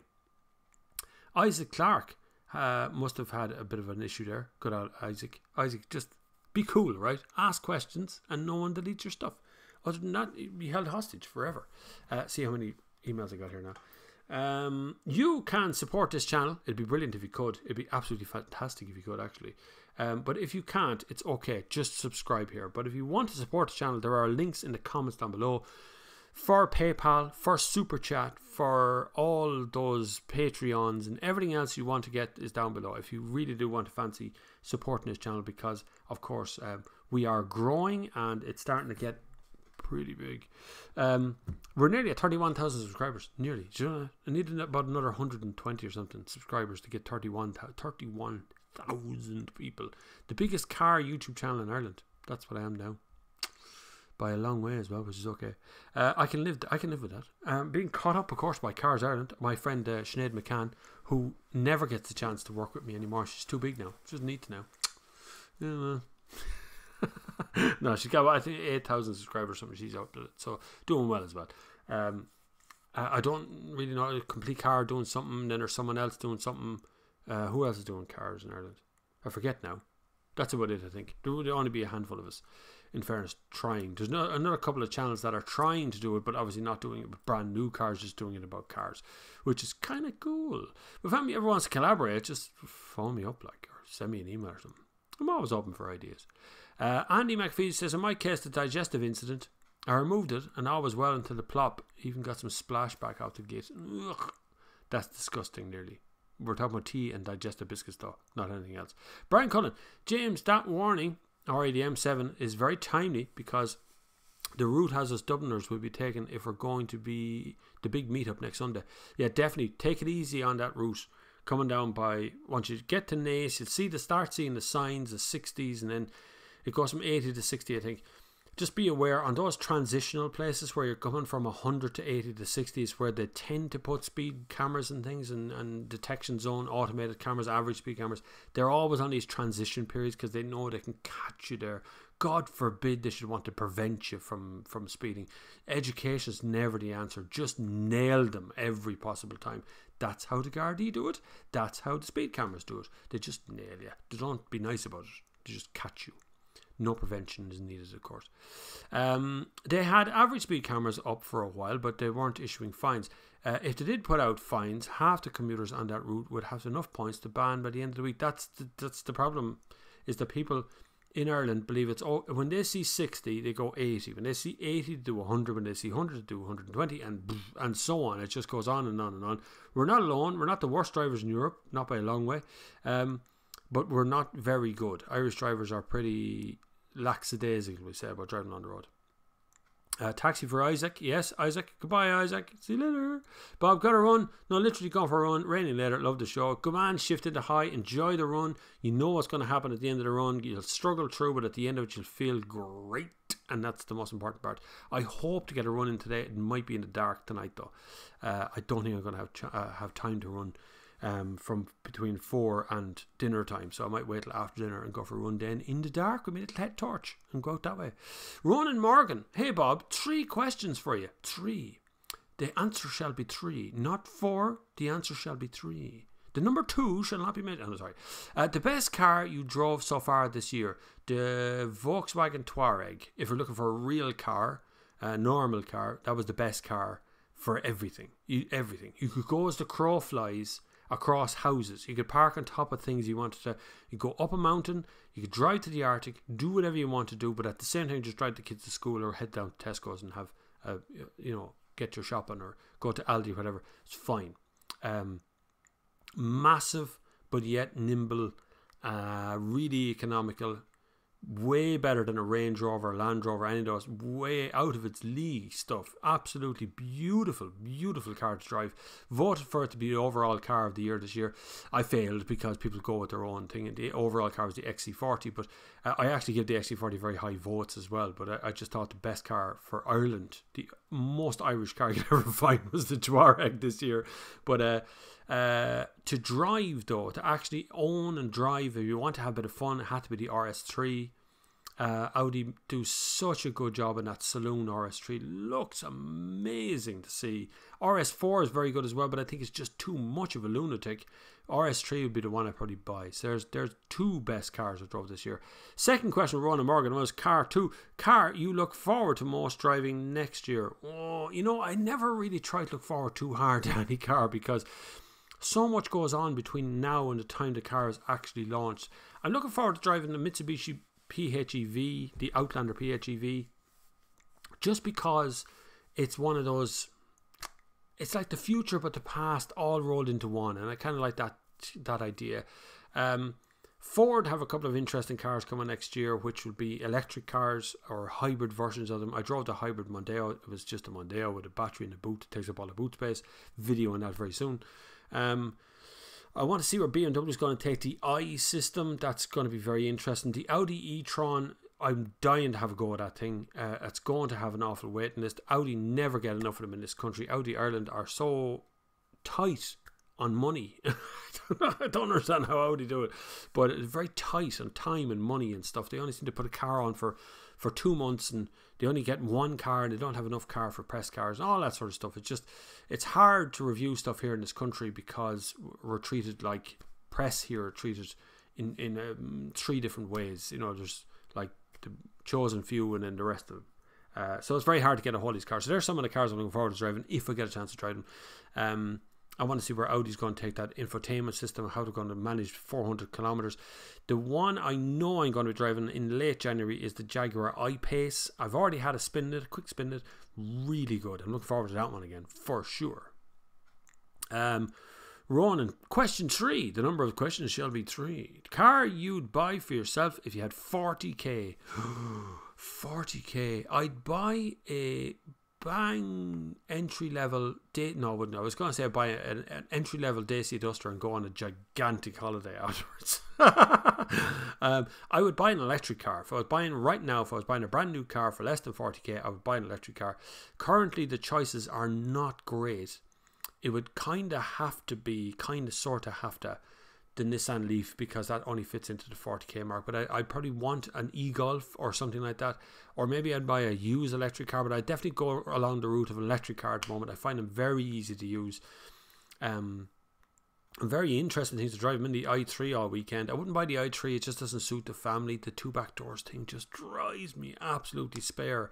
And the kids love the look of the car, but can't wait to get rid of it, because it's just awkward to get in and out of the thing the whole time. But that would be my probably handiest car to buy. Other than that, if I was buying something for 40k and I wanted something really interesting, I'd buy a Golf GTI. To be honest with you, it's the answer to everything. Really, it's still the king of all segments. Buy it in DSG if you want something that's really comfortable and just keeps going forever. If you haven't got enough money for that, buy a Seat Leon Cupra. It's basically the same car, just slightly cheaper in every other respect. James Dunn. We're nearly an hour into this already. This is the fastest couple of hours of any part of the week. Honest to God, it flies along. Don't forget to support the channel. I'd really love your support on the channel. It'd be brilliant. If you fancy donating something towards the channel, just use the PayPal link down below, or go to paypal.com and go for bobflav@thenextgear.com, because I do answer all the questions by email as well. As you've seen, 102 emails so far in today, so it happens a lot. And I do answer all your comments, but you can also use Super Chat here on YouTube. You just click on that little $sign below the chat button, or you can use a little drip feed through Patreon if you so desire. It's lovely of you to do either. I'd very much appreciate any one of those. James Dunn says, Bob, your review on the VW Polo for the first time drivers was top notch. Thank you very much. P.S. I'm off today, hence the involvement in the Sunday service. When I'm driving a coach, I only listen to via the earpiece. Oh man, James, you're brilliant. Absolutely brilliant. Top fan, man. Looking forward to seeing you next Sunday. Are you coming along next Sunday? For those who just joined us, next Sunday at 12 p.m, we're meeting in Midway in Portlaoise, an actual live meet, which I will attend. I think I have an Audi A6 next week, if memory serves. Don't know what I'll have by next Sunday, but I think Monday I'm picking up an Audi A6, which is tomorrow. Bloody hell, it's tomorrow already. Anyway, this is flying along. But yes, come along, James. It'd be great. The Polo review is one of a series of ones I'm going to do throughout the 2019 range. As small cars, small electric cars, and small cars hit the market. I want to see how it fares for the first time drivers, the new drivers, the learner drivers. Safety, fuel economy, and insurance and tax and things are the things I'm looking at in those kind of cars. What do you get for your buck? And the Polo fits it perfectly, because you get a really good stereo, perfect entertainment system, and it's safe, it's big, it'll carry just about five people, five skinny teenagers, put it that way, with skinny jeans. And yeah, I got an awful lot of slagging over my skinny jeans. And yet I'm still wearing them. Not the same ones, obviously. It'll be rotten a week ago. Cross says the Hyundai Kona EV sold out for 2019 production in the UK. They've given it a price bump of a few thousand as well. So those who got in early get them cheap. Lesson in putting down an EV reservation early is true. I'm surprised the Hyundai selling out. You know, Hyundai was going into the battery manufacturing system, and I know Hyundai have a catastrophic amount of money hanging around the place, so I was surprised that they sold out and didn't make enough battery stuff. Maybe it's just extracting the stuff is the problem. Thank you for Gosen explanation. That Intel didn't reach the States. Yeah, well, that's Mr. Gosen over. He wasn't alone, by the way, at Nissan. But how no one was checking the numbers he was reporting, I don't know. Where did the idea that someone could just do whatever they want to do and no one was checking on any of the numbers? It just seems amazing to me that no one was checking anything. But it seems that Mr. Gosen was reporting numbers that were completely makey-uppy and was keeping back a few million quid and put into his own account, and ended up being arrested for it. So we'll see what comes out of that and what the ins and outs. Maybe they'll cover it all up, as car companies tend to do. You know, someone will go missing and that'll be the end of that story. Let's not mention the past, though. Let's not bring up that sort of time in history. Oh my God, I've missed a million questions. So many of you. I don't even know how many's here because I'm watching the wrong screen. I'm actually looking at the live thing. Oh, there's a good few here all the same. Click the like button, everybody. The little thumbs up button. It doesn't tell your friends that you're watching stuff, but what it does do is tell YouTube that you're watching this, and then they send more people this direction, which is good. Jim, can't remember if I asked you to drive on the red side. Do you drive on the red side? I don't know what that means. Wolfrick. Good man, Wolfrick. I like that name. That sounds really strong, powerful. Wolfrick. Anyway, do you wear a wolf t-shirt? You know, the t-shirt with the wolf on the front of it? Greetings, Bob. I'd like to hear your opinion about a serious issue that comes across the EU lately. In a few words, is diesel dying? Is it going to vanish from the European market? No, it won't. Not for at least the next 5 to 10 years. There is no... Electric's good, hybrid's good, PHEVs are good, but they're not replacing diesel. If you currently own a car and you're driving 50,000 kilometers a year, there is no way you can achieve that in an electric car at the same rate. I've worked with guys, and I've done the job myself, where you're trying to get to a meeting, and this morning you're in Dublin, and in the afternoon you're in Portlaoise, and then in the evening you're in Clonus or somewhere. And this happens a lot. There's a lot of guys out there that do this. There is no way an electric car can cover that distance. A PHEV, maybe, because it's got a hybrid thing. A petrol engine car, yes, of course it can. It can do that because it's splash and dash. The problem for electric is, like I found out last night when I went down to charge my car in the dark. If you look at my Instagram, you'll see the story from it. I go down there and there's 2 Nissan Leafs parked. One of them has the charge unit plugged into the front of it. The other one has nothing plugged into the front, but both of them are blocking access to the charge point. So I waited, and then I thought, no, I better go and check and see how far along, because you can see on the front of a Nissan Leaf there's 3 lights on the front, and when the third one is on, it's nearly charged. So I drove around to look at the front of the cars. Turned out neither of them were actually charging. It was just plugged in. So I had to pull in at the back of the charge unit to get long enough cable to bring the other charger around to the side of my car. Now, if I was in a Nissan Leaf, I'd be in trouble because there's only one plug there. But it was the i3, so I plugged into that one. And then 20 minutes later, I'm charging away, and the guy comes out and unplugs his Nissan Leaf and drives off. And so does his friend in the other Nissan Leaf, who was not charging, but both of them blocked it up. When I asked him why they were blocking the parking spaces, he goes, well, we were both charging. Why didn't you move your car so I could get into the other charge? And no, didn't matter. Didn't matter. Just drove off. So the biggest problem is, the more electric cars are on the market, the more of these charge points that either won't work or they're just blocked up by other electric cars trying to charge as well. You can only charge one car at a time at a fast charger. And this morning we were up to town in the Portlaoise market, and I pulled into the electric charge point, thought I'd sneak in a bit of electricity while I was there. Out of service. It said out of contact. I phoned them up and they couldn't reset it. It said failed. I'd have to send somebody out. And I go, how long is it out of contact? She goes, a couple of months. So, like, it's an impossible situation. But in regards to getting rid of diesel from the European market, it can't happen. There's a number of good reasons behind that. If you ever driven in Germany or France and you see the 3-lane motorway and the inside of it is just one long line of trucks, what do? They can't convert over to electricity. They have to run with diesel. So as long as they're on the road, your diesel car will always have diesel. And 2, all those petrol stations out there that serve diesel, predominantly, petrol, and then electric after that, there's no way they can leave space big enough for 10 electric cars to charge for 3 or 4 hours each, or even 40 minutes each at a fast charger. They just can't supply enough power. And the investment level required to start charging that many cars with high-powered chargers is gigantic on a little small petrol station in the middle of nowhere. It's impossible. So I don't see any shake-up in any major fashion of diesel and petrol cars for the next 10 years. The only thing that could happen is that they go down the route of the Norwegians, of most people point out electric cars everywhere in Norway. It's because they've made petrol and diesel cars so expensive that electric cars are cheap. And so that's why electric cars are flying out the door up there, because electric cars look cheap. They've granted the crap out of them, and they've made petrol and diesel cars very expensive.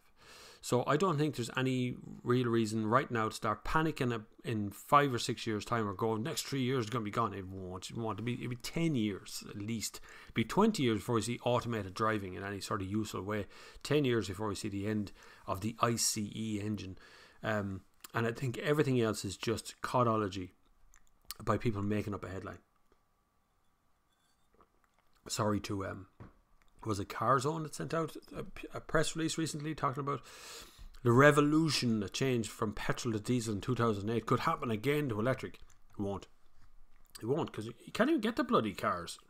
you can't get the waiting list for every electric car out there. But anyway, neither here nor there. I'm not slagging off cars. I'm just saying that they're looking for headlines. They're getting them printed in various places because they're very good at their little infograms. But no, your diesel don't. But I wouldn't go out now and invest 100 grand in a brand new diesel today in the hope I'm going to hold on to for 20 years. I don't think that's going to happen either.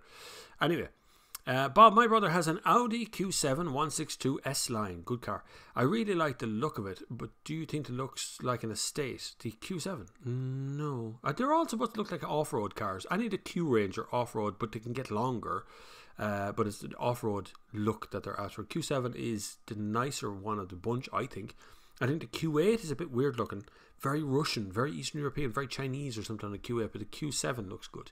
I quite like that. Well, I'm thinking of getting a Skoda Karoq. What do you think of the 1 litre petrol? I think the 1 litre petrol is one of the best engines on the market currently. Now, I'm going to preface that before I finish that sentence. It's a great engine. I've driven in the Octavia, driven in the Skoda, in the Karoq and all. Brilliant engine. I just cannot see, and I know this is a real weird thing to say, but I cannot see that in 5 years' time that little turbocharger that's spinning like an absolute lunatic inside that engine is going to survive but beyond 5 or 8 years. I've seen turbos, big turbos on big engine cars go after 4 years. I've seen BMW. They went through a torturous time, 5 or 6 years of replacing very quietly off the radar, replacing a pile of turbos and all kinds of diesel engines. And these turbos aren't under massive pressure. Now you put them into a big car like a Karoq, which is not a small car, even though it's in a small SUV, it's not a small car.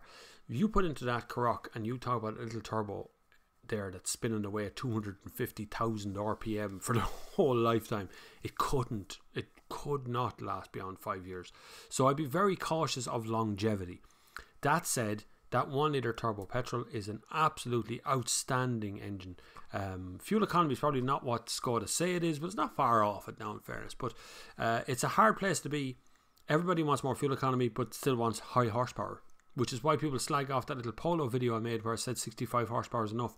I think it is actually enough, but maybe not though. Maybe some people want more.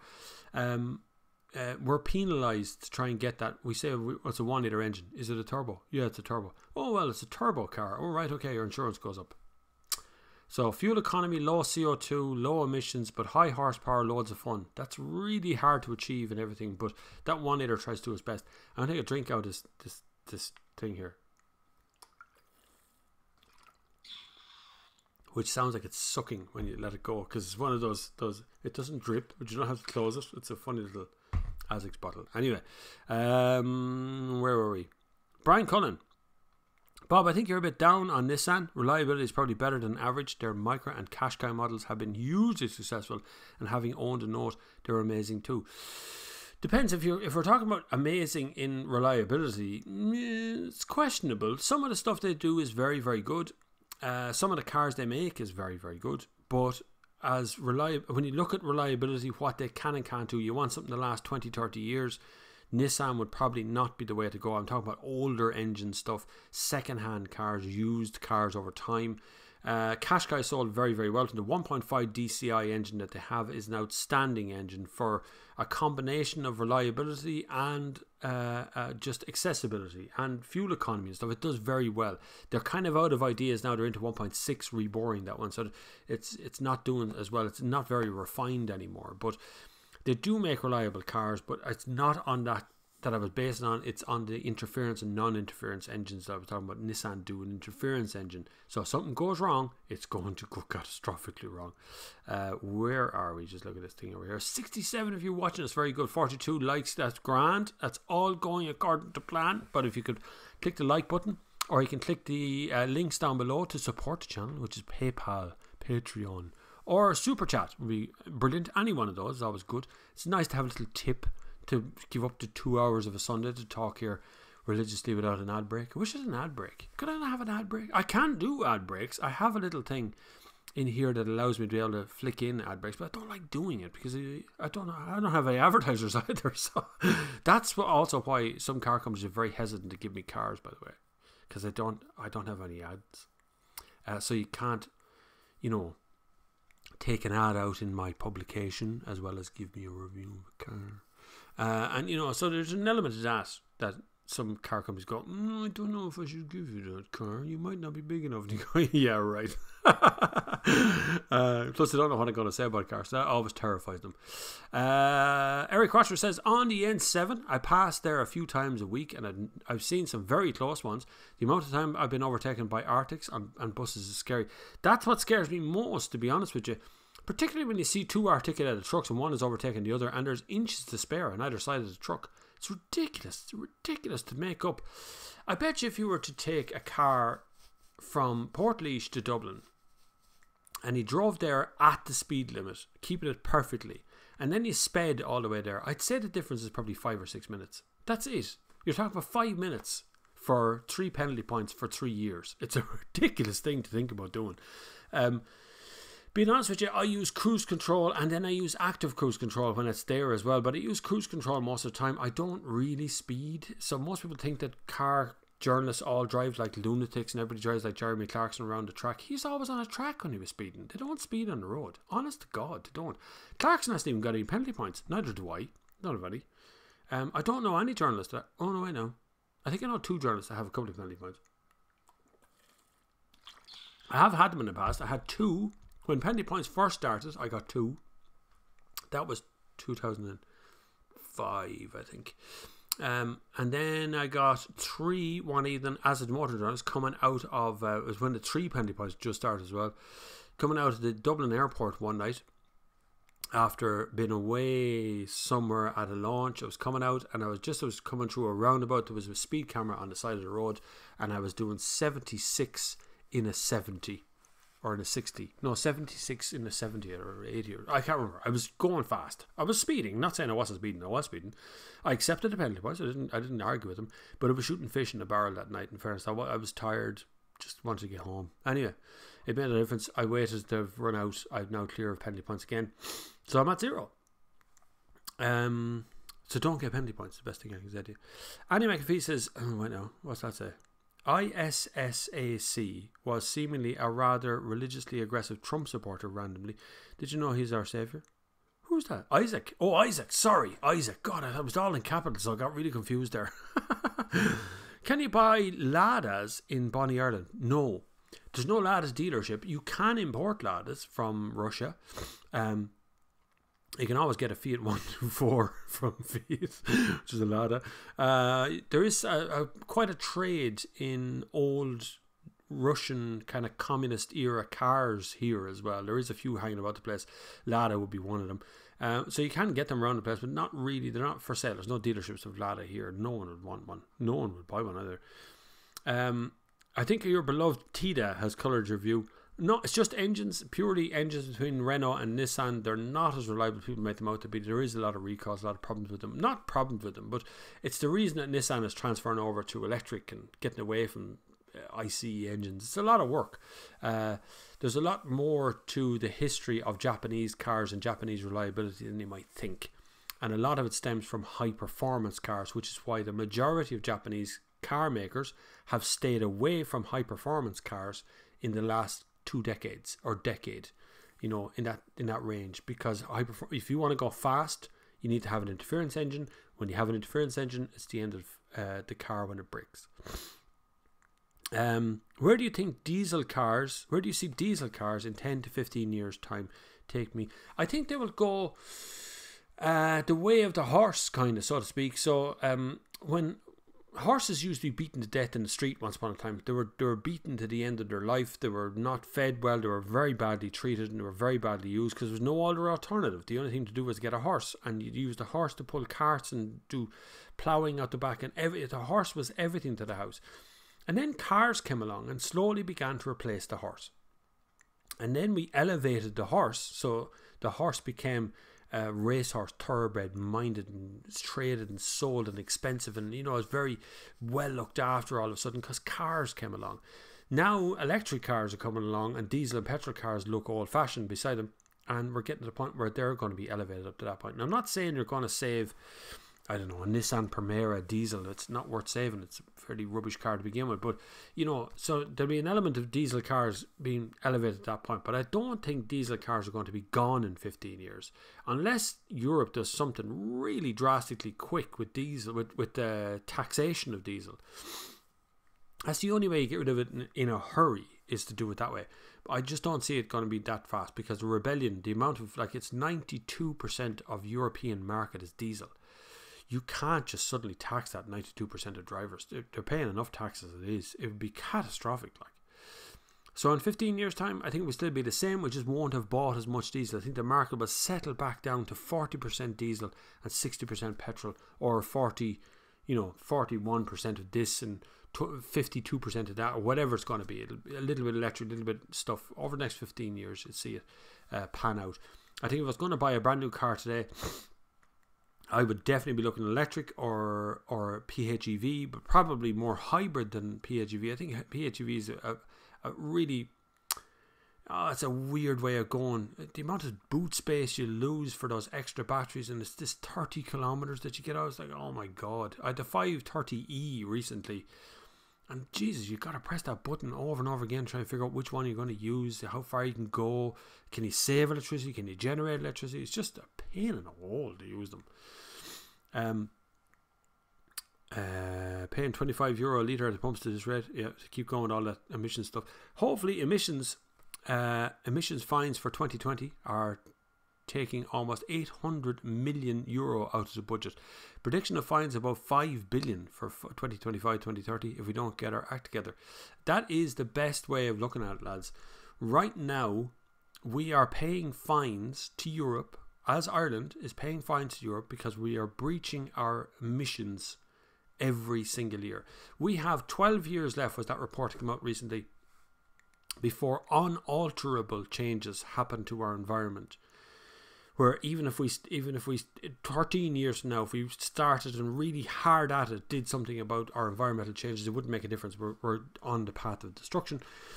We need to start really thinking about that now. Ireland is not going that way. Ireland is thinking in a very short term, and the dealerships and the PRs and the car companies are thinking in a really short term brain fart sort of way at the moment. Not thinking about the next 5 years. They're talking about the next 12 months, next 6 months, and you're going, hang on, lads, you know what? In 6 months' time, you'll all still be here. Like, nothing that drastic is going to happen. We really need to start looking at lowering our emissions, all of our emissions, not just CO2. And right now, this chasing of petrol, this idea that dealerships are going out and selling everybody a petrol car. Oh, wow, petrol cars, here to save the earth. Woo-hoo-hoo. You know what? They're higher CO2 than diesel cars. And EU6 and forthcoming EU7, EU8s and all those ones that are coming out, these emission standards that are coming out, you stand behind an EU6 diesel, current model diesel engine car, and you can't even smell anything. It's like it's not emitting anything. It's like there's nothing coming out of the exhaust. They're so clean these days. The older ones, yeah, okay, so Volkswagen did their fucking part and messing it up, but you know, that's just frustration bit to try to force things along. Hopefully in the near future we will start getting things done properly, and if we can lower our emissions overall, not just cars, agriculture and industry and a whole lot of it, we can actually do something and start 800 million quid going out of our budget in fines. Brian Cullen asks, Bob or anyone else have experience with Amazon Echo Dot or similar, genuinely useful? No. No. The only reason Amazon want to sell you something that you can ask to do something is so they can sell you more things and so they can gather information on you. They're genuinely about as useful now as an ashtray on a motorbike. Same as Siri, right? Siri is the thickest thing I have ever used. Absolutely stupid. This is supposed to be the top advancements of the entire world, right? When I hold on the button here, it should be able to do everything for me. No, it can't do that. But when you hold on the button on Siri, it's supposed to ask you what you want to do, right? So if I wanted to find out what the weather is today, I can ask it and it will give me the answer, because it's looking for keywords like weather or whatever. But if I had a follow-up question to that, it doesn't remember that I asked it the first question, right? So we're going to try that, right, for the laugh. What's the weather like today? Here's the forecast for today. Okay, so it presents a card on the bottom of the screen and it says the partly cloudy, chance of rain is 10%, and it goes through all details there right now. So that's for today only. What's the weather like for tomorrow? Nice weather coming up tomorrow. Okay. Up to 7 degrees. It has no idea that I asked the first question. So you just keep asking questions. So that's Amazon Dot Echo already. It's there. It's on your phone already. Google have a version of that as well. They're all there. They're already doing that job. So if you want to buy a gadget for something, then understand you're buying a gadget you probably never use again. But like if you want to play music or something, like I can ask Siri to play music, and Siri responds whenever that phone is plugged in. It responds the whole time. It's good in the car. Often it can't understand exactly what you're saying because of the noise in the car, but generally speaking. But I don't think any of those systems are useful in any way. I flew through lots of things there. Hold on, I missed a pile of questions. Okay, any thoughts on the Camry coming back to the Irish market next year? I'll be looking at that in December. Don't know if I won't be driving it, but I'll be looking in December. Kind of sits in the DE segment, a bit like Superb. I think a bit niche with a 2.5 hybrid engine. 2.5 sounds big, but as a hybrid car, that's not big, really. They're not big engines. They use a big engine so you can haul big things around the place. That's what a Camry is. I know my friend Neil Briscoe has already driven one in the US, the new Camry. And the Corolla's out there as well. Savage Geese did a review of the Corolla, which was quite a good review. His accent annoyed me a little bit, but quite a good review all the same. Nice little channel. So they're the American guys that I watch. But the new Camry, it's just great to see Camry back. I loved Camry when I came out the first time. It was a good car, honest car, looks really honest as it is now as well. It's going to be a big yoke. I don't know whether it'll be very successful here, it being a big engine, and Camry never really sold very well in Ireland in the first place. Stephen Carney says, Bob, what are your thoughts on radio advertising? How effective do you think it is for car marketing? Okay, so there's a number of ways to look at radio advertising from a marketing perspective, and I do marketing for a number of companies. Greenfeed would be one, greenfeed.ie. We're looking for franchisees actually in Ireland if you're interested in franchising something. I'm doing a bit of marketing for Greenfeed. But anyway, besides that, so radio advertising for car companies is a difficult one. The only way to actually be effective on radio advertising is to be there all the time. If you want to take out an ad on radio and you take out an ad for a week and you're on 3 times on Monday, 3 times on Tuesday, 3 times on Wednesday, maybe sometime Thursday evening, Friday, some part of Saturday, and so on, that doesn't work. You have to be kind of persistent with radio. You have to be there nearly every day for a month for people to get it into their brains, because people switch off in a radio ad. You know, the presenter is very good. We're coming up to the top of the hour now, and here's the news with Rory Kelly. And Rory comes on and does these news, and at the end of the news, then the ads start. No one's listening because the news just ended. So to get their attention is a hard thing to do. So the only way to do it is to be persistently there for them in nearly every ad break, or feels like nearly every ad break. Then it tapers down to the end of your advertising campaign. So the best way, if you're looking to buy radio advertising, is you ring up the radio advertising group. If it's Midlands 103, you ring and ask for Chris. And Chris will tell you that you need to do your brand first for 2 months and buy this much advertising and what's your budget. And you go, I want to spend £1,000 a month. And you go, right, done. We get that. £1,000 a month and put it on, and your ad will be here, there and everywhere. If you want to frighten a radio advertiser or a radio station, ask them what their trans times are on your... They're going to kill me for giving away that one. Ask for the trans times on their ad. So most radio stations will guarantee you that your ad will go out during prime time, but if they didn't put it out, if they ran out of space, they might shove it to 6 o'clock or 8 o'clock or 12 o'clock that night, or 11:30 or something. And the trans times tell you exactly the time of day your ad went out. So, but when it comes to radio advertising for car companies, I don't know how effective it is. I think it's just part of overall brand message. It works, but it's often marketing companies that put that stuff out, not the PRs. The PR hire a marketing company, and the marketing company go, I want to buy 10 grand's worth of advertising from these sources, and that's how it comes out in the radio. So it comes out a bit weird. But car companies tend to be visual. So generally speaking, the internet, like currently Renault and Nissan and Skoda are advertising very heavily, really heavily, particularly Renault on my channel. Huge amount of ads that come out from Renault on my channel for some reason. So I have no control over what ad shows on my channel, by the way. You might not be looking at Renault, you could be looking at something else. But it's a huge amount of advertising comes out that way. Where are we now? Wow, we're flying through today. This is really good. This is really, what time is it? Really good. 3:20, and we're absolutely booting along. Glad to see so many people here. This is a podcast, by the way. It does come out on iTunes, and I know I get a humongous amount of people who listen back to it later and leave a comment or send me an email while they're out on a run. I've one man who complained to me a couple of weeks ago because I didn't do exactly 2 hours of the Sunday service, and he ran out of Sunday service before he ran out of his run. So don't be afraid. Email me anytime. BobFlav@thenextgear.com. Here for your entertainment. Cross says, not a fan of the Dot, that's the Amazon Dot, had 10 plus of the Echoes. Google Assistant has better voice recognition. I agree with you. I used Google Assistant the other day and it was really good, really natural speak as well. Better voice recognition for us in Ireland and proper local information like opening hours.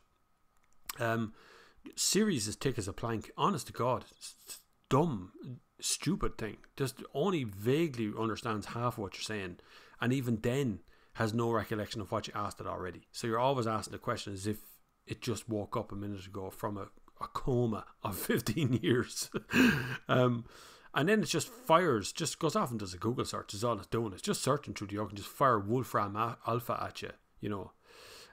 Anyway, Brian Cullen says, Bob, ignore the skinny jeans haters. I do. I generally don't. I have no body image problem. But I have to say, can I just throw out something to you here? If you're a woman and you're on the internet, I feel your pain. Right now, for the last 3 or 4 videos, I've had a lot of body image people come on to say that they didn't appreciate my skinny jeans or my muscular legs or whatever it was they were saying.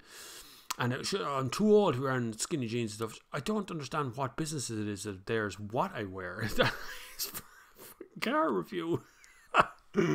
But if you're a woman and you're on the internet and you're reviewing cars, I definitely sympathize with you greatly. The body image thing was an absolutely horrific thing to watch unfold. And I couldn't care less what people say about me. It really makes a difference.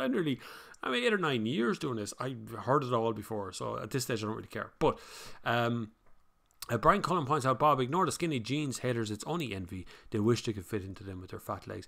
Do you know what? I will say, for any man out there who's thinking about it for a minute, skinny jeans are more comfortable than chinos or any of that sort of stuff. They are, because they hug the skin and they keep you all together. Now, they are men, in case you're wondering. They do, like, and I know that you might look at them going, oh, that's for teenagers. They're really comfy, like, they're stretchy and everything. It's like wearing tracksuits. It's really good. But I have, yes, I've been running now for over 3 years and doing a lot of exercise and squats and things, so I have quite heavy calf muscles. Not heavy, but muscular calf muscles and thighs and things. Just from running. Just start running, lads. If you really want to get fit, just start running. Or cycling if you can't run. Cycling is brilliant as well. John Carney has landed. John Carney is a driving instructor. Worth a mention there as well. Love the video on the Polo for first time drivers. Great job, Bob. Thanks, John. Very good to have you here. He's a driving instructor of everything. Cars, vans, trucks, jeeps, whatever, diggers and all sorts of things. He's just instructor for all sorts of stuff. He was always in the car industry. Is right here in Portlaoise as well. Derek Norris wins the Abu Dhabi Grand Prix. Lewis wins the... Does he? Lewis? Oh... The little baby boy has won the Abu Dhabi Grand Prix. Well, he can go off and celebrate there with a bottle of champagne that he can just throw all out. Yeah, sorry, I'm very down on the money that goes into Grand Prix. We look back gleefully at Ayrton Senna and all these drivers. These were drivers because they were magic behind the wheel, not because they had a fortune to spend and they could spend time learning it. Now, to get into Grand Prix, you have to have millions in the bank and then millions behind you as well to come with an advertiser and all sorts of crap as well. That's people who get behind the wheel these days are a joke, most of them. Anyway, sorry, that'll story is all up now real quick. I'll give it out to me now. Hyundai has priority access to both third and fourth largest manufacturers in the world, LG and Samsung, but neither had the production capacity to provide for Kona and Niro EV production for more than 50 to 60k. That's amazing, in fairness to them. That's another issue entirely, of course, the amount of electricity that has to be dragged out of these batteries and where we get the batteries from and all that sort of stuff has to be dealt with as well. It's a very strange position to be in for us right now. George Websdale, you are a very generous person. George Websdale has donated money by Patreon. No, PayPal. You're very kind. Thank you very much, George Websdale. The electric car charge is on at the moment is being held up almost entirely by battery supply. That's the biggest problem at the moment, is getting batteries to do this with, and that's a real issue. And I don't know how that's going to be solved, because the investment level required to manufacture batteries has been gigantic, and recycling batteries is going to be a massive thing. But actually, batteries last a lot longer than people thought they were going to last. So there's not a lot of recycling going on either. There is some, of course, but not that much. And now we're getting a bit cleverer. So we're starting to get smaller cells now where we can see how many cells in a battery is actually operational. And they can be changed individually rather than changing the entire battery in one shot. If you go back maybe 10, 15, whenever the first Toyota Prius was, if the battery went, you'd pull the whole battery out and put in a new battery. Now you can replace individual cells within the battery. So Ray Mulvaney is here. Good afternoon. Good afternoon to you too, Ray. Good to have you aboard. You're in for the last 35 minutes. I have to keep going for 35 minutes because somebody's out there right now running and listening to this in an earpiece. Or talking to future me. In the future, someone's listening to this on a podcast. And they're running out there as well. Oh dear, Derek Lewis' head has just been grown another half centimetre. Lewis's head, another. I don't know what it is about Lewis. I've never liked him. I don't know why. He just irritates me to see him, and I don't know why. He's never really done that. He's never done that on me. I've never met the guy. There's no one really in this whole circle of Formula One who's interested me in 10 years. It's a difficult place. I don't know why it still exists. It's a rich man's sport, I suppose. That's kind of way. Plenty of money being fired at it, so they keep on going. Who has done that now? John Carney has donated $10.99. Thanks, John. $10.99. That's perfect. Thank you very much. You're very kind. Just see $10.99. So what happened there? €11, €10.99, €10. Oh yeah. $10.99 is good. $10.99. It'll buy something. I'm sure I'll be able to get it to buy something in the very near future for the Sunday service, particularly for next Sunday. Oh, by the way, come down next Sunday, down to Midway, 12 o'clock, Midway in Portlaoise. Bring your car. It doesn't matter what your car is. I don't care if it's classic, electric, hybrid, diesel, petrol, whatever it is. Do it. Just bring it along, and we'll all stand around and talk about cars like people, like men and women who are interested in this sort of stuff. Wow, there's all sorts of donations coming in now. Thank you very much. Whoever sees, we have C's. Cross has donated €5. Thank you very much. You're most kind. It's good to have you aboard. You're all here. Get out. Missed where I was. I had to go forward to go backwards there. Sorry that. James Dunn, what kind of numbers are you expecting next Sunday? You might remind everyone of the time and the place. Oh, sorry, I just did, James. Thank you very much. I have no idea how many people are coming next Sunday. On our Facebook page, which there is a link in the comments here somewhere, or a link in the window down below, on our Facebook page, I think there's 18 to 20 people who've said yes, that they're going to come along. Look, if 2 people come along, I'd be happy, being honest with you. But it could be 300 people. I don't know how many people is coming. So I didn't ask Midway. I only picked Midway because it's a big car park. There's not much on in Portlaoise next Sunday that I can see on any of the event system. I know Limerick have a Cars and Coffee next Sunday, but that's well out of range of us. So should be okay for next Sunday. It shouldn't be too busy.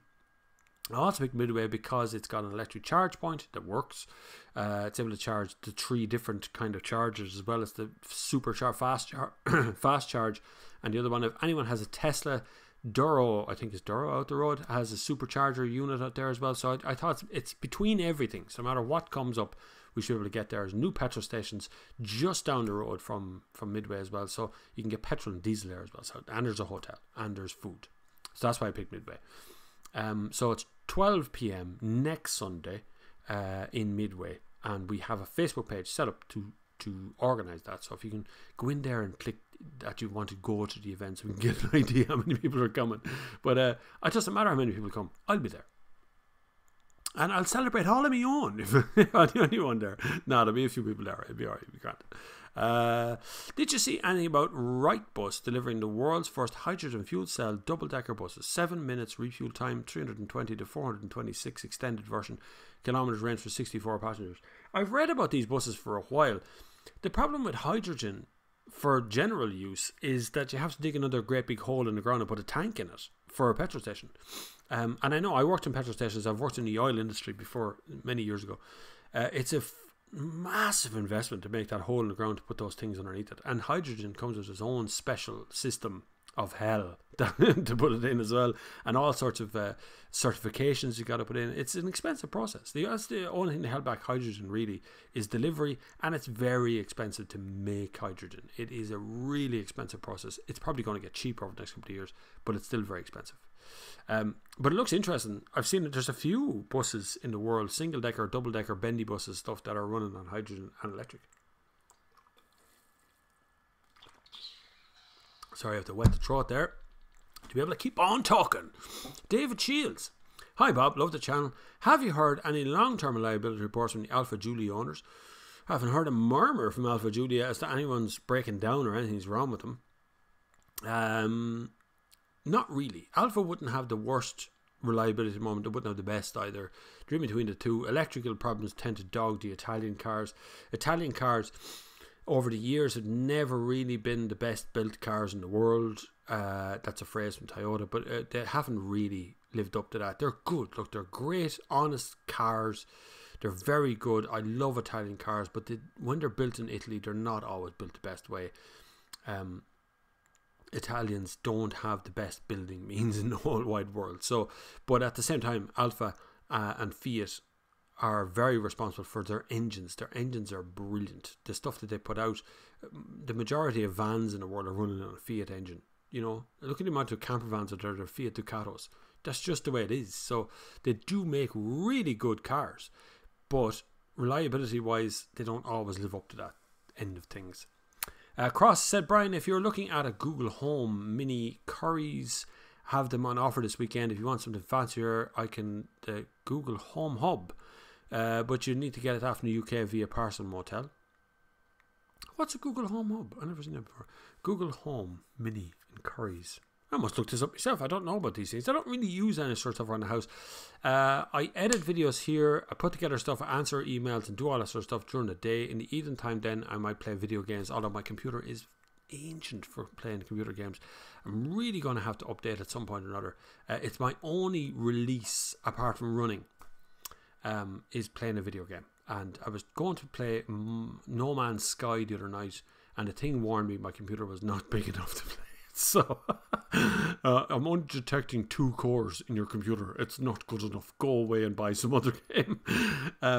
But I chanced it. I got it running, but it's had a terrible frame rate and stuff. So I'm really going to have to update something somewhere, and I'm looking at second-hand. So if anyone's got a second-hand computer out there, or second-hand computer components that are better than dual core, which is what I have right now, and a decent graphics card and things, I just upgrade the whole lot. I have a case. And I actually have a 500 watt power supply, but it's old. I'd need a processor, RAM, motherboard, graphics card, and an SSD. I don't have an SSD either. That would pretty much upgrade. That's pretty much all the big parts inside the car, inside a computer. So if anyone knows, or you have some stuff lying around your house, or some computer equipment that's hanging about there that's doing no good to anybody, or sitting like my stuff upstairs from years ago. I have a graphics card upstairs. It's got to be 10 years old, 15 years old. Sitting upstairs still in the box. So if you have anything useful that's hanging around, let me know in the comments, or send me an email, bobflav@thenextgear.com, and I'll arrange collection if it's still working. Obviously working. Right, Eric Rochford. I've driven the 3-cylinder 1 litre in a few cars, and even though I like the engine, I wouldn't put it in anything bigger than an Octavia, especially if you do motorway miles. Yeah, well, motorway, definitely not. Stay off the motorway stuff. But as a city car, just standard old petrol car, it's going to be pretty good. But just over time, over distance, if you're not on a PCP, you're looking to buy a car for the next 10 years, I'd stay away from little tiny small turbocharged engines. David Shields says, strongly considering a normal petrol one next year, but of course worried about the reliability. Heart says go for it. Head says don't be daft. I tend to go with my head, if I'm honest with you. At this time of the year, it's a massive investment in a car, and if you got doubts about a car and you go and buy it anyway, it tends to turn into a disaster zone when something goes wrong. You kind of sit there kicking yourself going, I knew this was going to happen. But at the same time, you know, there's a lot of fun to be had in some of the Japanese stuff out there. If you're looking for that reliability, Mazda do well in reliability, Toyota do well in reliability. There's plenty of cars there to have, but if you're looking for, there's nothing like an Alfa Giulia. There's nothing like it. There's just nothing else that was going to give you that same feeling, and they are reliable. Just when you get a bad one, it tends to be a catastrophic one rather than just being something small as wrong. It's always something big. Anyways, you'll figure it out eventually, but I would, like, if I was going second hand, I'd definitely get it checked out. Bring a mechanic if you're not a mechanic yourself. Marius, I can't pronounce that last name. Mazda 3 2019 Skyactiv X. Is there a shift in the industry? So fill in the blank there. Mazda, instead of going like everybody else going, kind of electric or PHEV or hybrids, Mazda's really pushing the petrol end of cars. So we had a little preview a couple of months back of what they're going to be doing with engines and how this is going to work out. And it seems that they're going on the route of very small, high performance, high fuel economy, low CO2 petrol engines. I don't know what the result of that's going to be until I see it on the road and have experienced it for a week and driven around it a while. Just got to know the thing as to whether it's going to be good or bad. It's hard to say. The heart says go with electric at the moment. Just an electric car, Nissan Leaf, e-Golf, BMW i3. You know, they're starting to get a good old selection of them out there. I thought the Renault Zoe, which is a lovely little car as well. So there's a good few little cars there. Zoe's got quite a range in it as well. Nissan Leaf's bringing out longer range batteries, and so is BMW doing the same thing. Audi's about to do the same thing, the e-tron.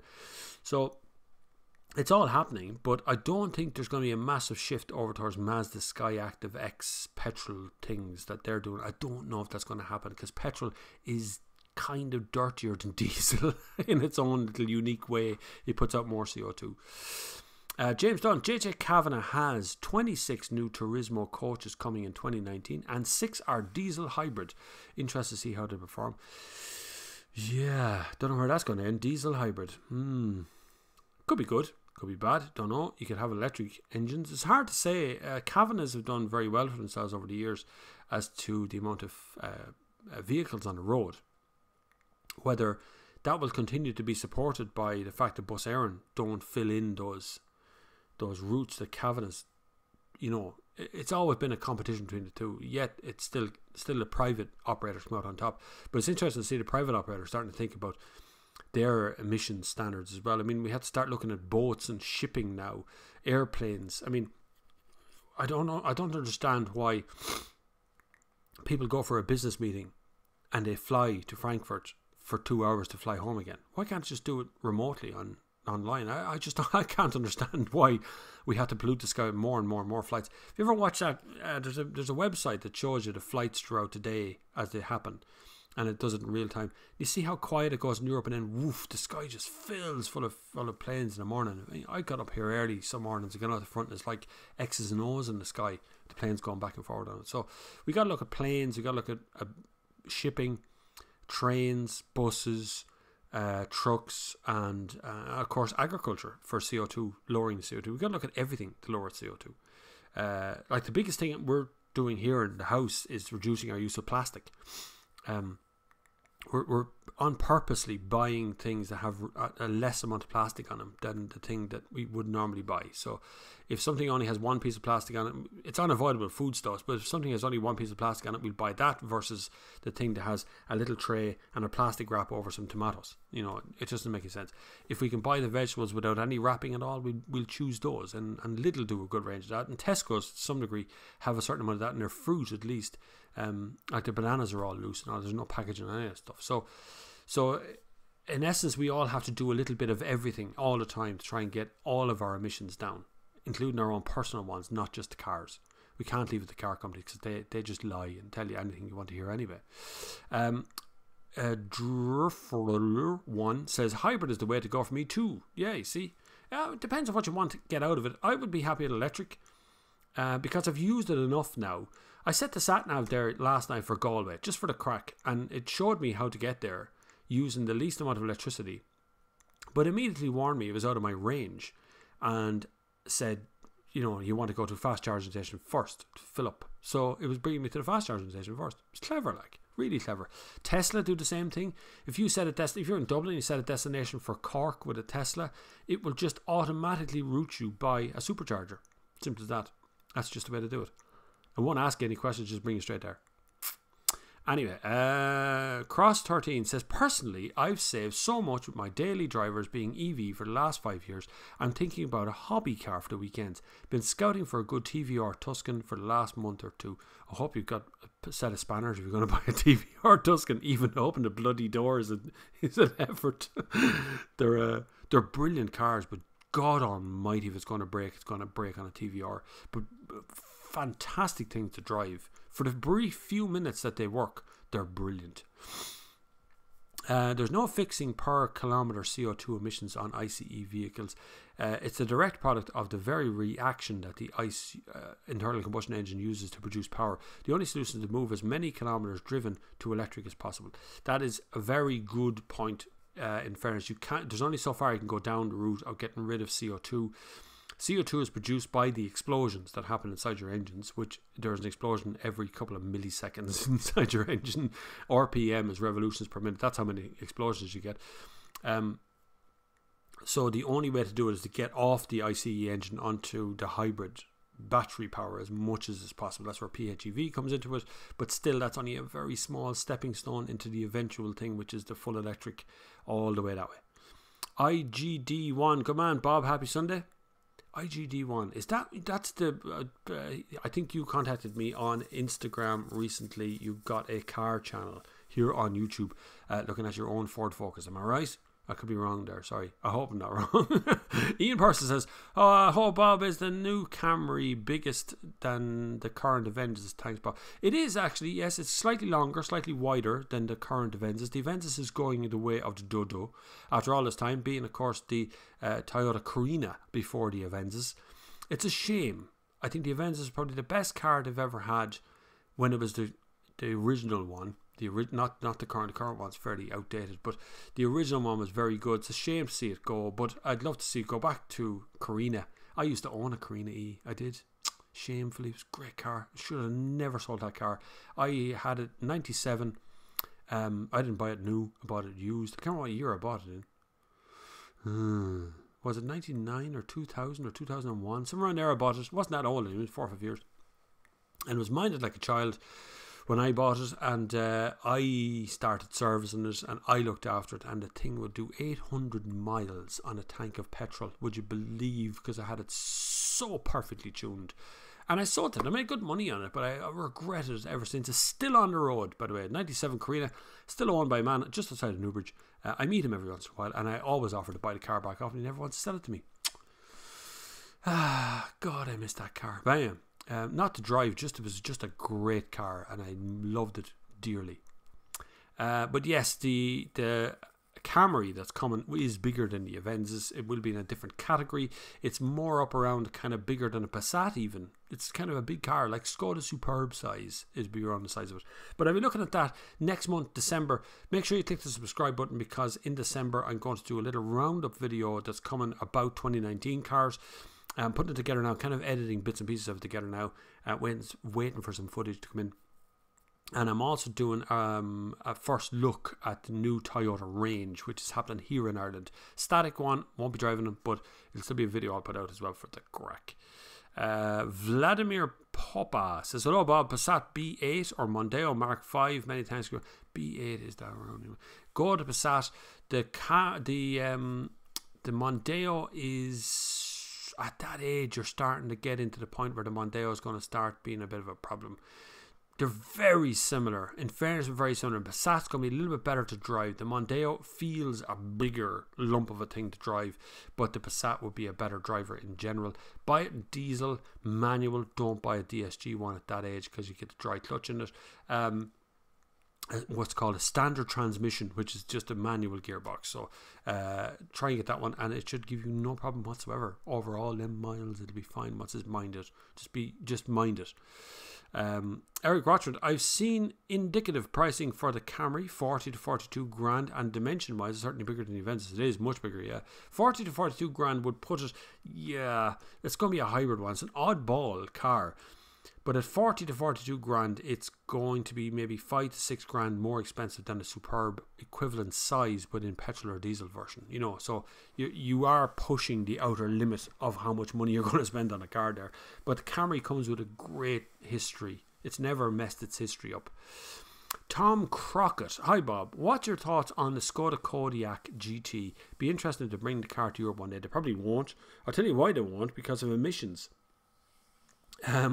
It's going to be a high emissions car because it's going to be high performance, so it's very unlikely that it's going to come in any great numbers here. It's a great thing for them to see what's going on, but who wants a 4x4 that's that powerful from Skoda?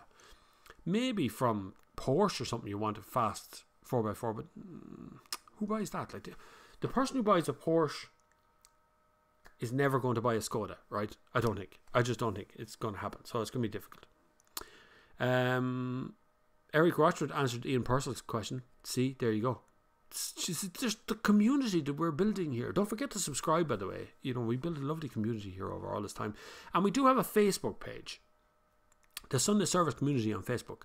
If you head over there, you can apply to join us as a lovely group of people and individuals who all have a bit of a laugh.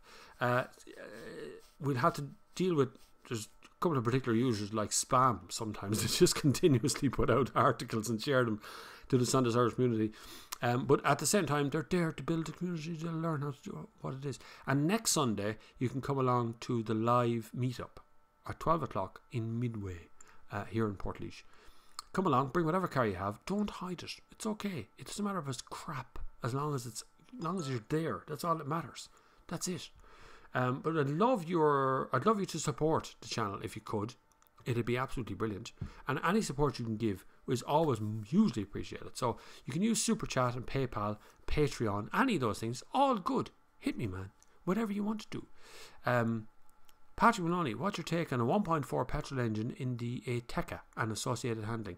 I love the Ateca. It's a lovely little car. It's small car category, small crossover category of the year for the Irish Car of the Year this year. So it is the 2019 small car category winner. Lovely little car. 1.4 is lovely, plenty of horsepower in that. I've driven the 1 litre as well. It's really nice. Volkswagen are changing over to 1.5 TSI, which is coming next year. So that will probably make its way into the Ateca when it's done with its 1.4, when they've run out of an engine, obviously. So I'd certainly pick the 1.4 over the 1 litre. I prefer that. I prefer that over the other one. Okay, so I just got a message there on my phone as well. See, I get messages from everywhere all of a sudden. John Coleman has landed. John Coleman is here and has said, had the F1 recorded to watch later. Did not want to know who won. Sorry, I read it out. I shouldn't have read out who won. There's just so much of the F1 I watch. Sorry, John. Never thought of that. Which you actually watch back in F1 in you know, back. I couldn't fast forward too much. All I watch is the highlights. I just want to watch the crashes. I'm sorry that motorsport, I know I should be watching all the technical driving, but actually I just want to see the cars get obliterated in the corners and know that the drivers are all in lovely, you know, concussive little areas, that they're all safe and sound. Shame about that girl driver recently in Formula 3. I think she's in Monaco. Something failed. She went off on the inside and took flight over the top and has some back injuries. Hopefully she'll be okay. And back driving very soon from Formula 3. That was a tragic accident in fairness to her. Very rare these days those Formula cars actually have any major incidents, so it's difficult when it does actually happen. But good to have you here, John. Eric Rochford, there are some info on the Camry on the Toyota website. Had a quick look at it myself out of interest, but unless my mileage drops considerably, my diesel Superb is probably the only way to go. Yeah, if your mileage is still high, I still wouldn't go near any of those hybrid things. It just won't work. It just won't work. If your mileage is 30,000-40,000 miles a year, forget about it. You're going to break yourself trying to put petrol in. Plus, petrol is bloody expensive currently. And I actually saw it the other day. I was driving by a Circle K petrol station here in Ireland, and the petrol and diesel was the same price at the pumps. I don't know how that happened. I didn't stop to ask. Carap Shikel says, hello, Bob, joining in the stream. Good, man. Good to have you here. Or woman. I don't know what. I'm sorry if I mispronounce your name, because I'm absolutely crap at pronouncing anyone else's name that isn't in English. Mission Nomadic, what cameras and lenses do you use in your reviews? Whatever I have to hand. Everything from my iPhone 6, GoPros. I use a Canon 60D, various lenses. I spend a lot of money on lenses when I bought the camera originally, so the camera still holds up pretty soundly. Mostly these days is the Canon 60D, actually, to be honest with you. I use a remote mic, a Rode mic going into my phone for extra sound. I use a DJI Mavic Pro, the original one. I don't use the new one. I just kept the original one because it does my job perfectly. And that's kind of it. The best camera you got is the camera you got in your hand, I'm afraid to say. So most of the time people spend $5,000 on cameras and nothing on audio and end up with a crap version of the video. So consider the content and consider the audio first, and then you fill it in from the camera. Like I have a G7X, the original G7. Actually, I have all my cameras here. Look, I have my camera bag right here, the ones you've seen in multiple reviews because I was out filming this morning. So, Canon 60D is this one. I use this because it has a flip out screen so you can see yourself when you're pointing the camera at you, but that's 60D. Currently I have the 17 to 85mm lens on that. Also have the ubiquitous 24 to 105 lens for that buttery smooth lens. Very good. Don't use that as much as I probably should. I also use a Canon G7X, the original one of those. I don't use this for audio. The audio on this is not great. Terribly bad wind noise and that, but it's still a bloody good consumer camera. And again, it has the flip up screen, so you can see that you can see yourself on the screen at the top. That's very good. Not as an auto camera, it's actually all right. It's all right. I don't really spend a lot of money on the camera equipment because content is everything, and it's nothing to do with the cameras. From the GoPro range, I don't know what GoPro does. It's a GoPro Hero. I don't use that as much as I used to, and I use a series of clamps which look like this massive clamp of a thing to clamp it all to the windscreen when I want to do a driving around thing. And then I use an audio. I use various mics. I have a lapel mic that comes in a little Rode bag like that. I don't use Sennheiser wireless because they're crap for cars. They make funny buzzing sounds and stuff, so just remember that one, right?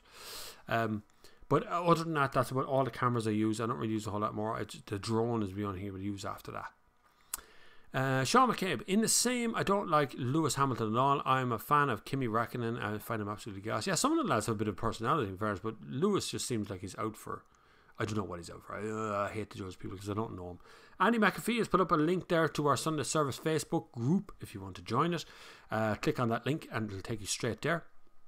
There's also links in the comments down below for our PayPal, Patreon, and every other way that you can support the channel, including the super chat, which is right here on YouTube. You can just click on the $ and donate as much as you can. It'd be brilliant if you could, because it's obviously I do this for free. I don't do this for money.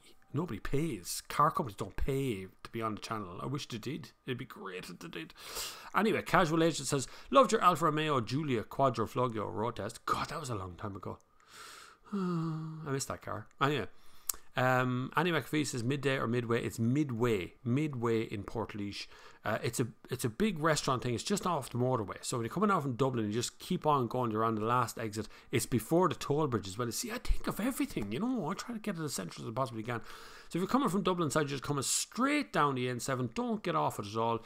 Junction 17, I think it actually is. You get off at and head for Midway. If you're coming from Limerick side, exactly the same. N7 all the way here. Unfortunately, you will have to hit the toll bridge just before you get here.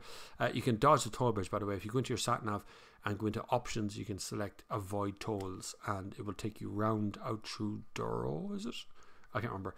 From Tullamore, you're coming across through Mount Mellick and down that direction. If you're coming from the north side, down through Mullingar into Tullamore and Mount Mellick and upwards. And if you're coming from Carlow or anywhere down that Kilkenny direction, it's a fairly straight route here. You end up in the N7 anyway. It's right in the middle of everything, and it's called Midway. And Midway Food Court, and it's the Maldron Hotel just outside of Portlaoise. It is just on the edge of Portlaoise. So you don't have to go to the town. You see, I think I'll try to get everything there as much as I possibly can for everybody to attend. Stephen Carney, coming down to the last few minutes now, boys. If you're on your run at the moment and you're still running right now, keep it going. You're doing fine. Another 5 or 6 minutes to go and it'll all be over and you have your lovely food and dinners and everything else. Bob, would you ever do some videos on car cleaning, detailing? Is this something that would interest you? It interests me, not that I'm an expert at it. I do my own polishing and cleaning of the Seat Leon, but I'm not really an expert at it. There's detailers, guys out there who are employed by car companies and dealerships who do an absolutely superb job at clay bar and all that sort of stuff. There was a guy in Pilsen Auto that I met there one day, did a lesson on how to use the clay bar and what you use it for. That might be interesting in fairness. I might ask Pilsen Auto, Rob Brennan, if he's around. He is on our Sunday Service Facebook group and just won, was it Salesman of the Year or Car? Some salesman, he won an award last night from Skoda for being the top salesperson of the year or something. So congratulations to Rob Brennan. But he would know if I could get a hold of that fella who was doing the clay bar thing inside of Pilsen Auto in Dublin, who was doing all that sort of stuff. That'd be interesting, I suppose. Yeah, we could do that.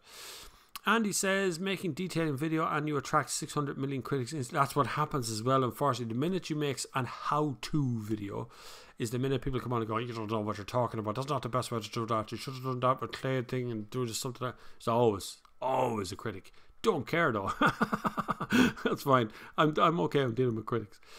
Dennis Tarahovic says, hi Bob, what do you think about the new Audi lineup? I think the infotainment system is all the same and the dashboards all look fairly the same, but the exteriors do look really good. Some of their cars are made for China and Russia, and other ones are made more in the European vein, and the European ones tend to be the cars, and the off-road cars tend to be up to Audi Q3 are European.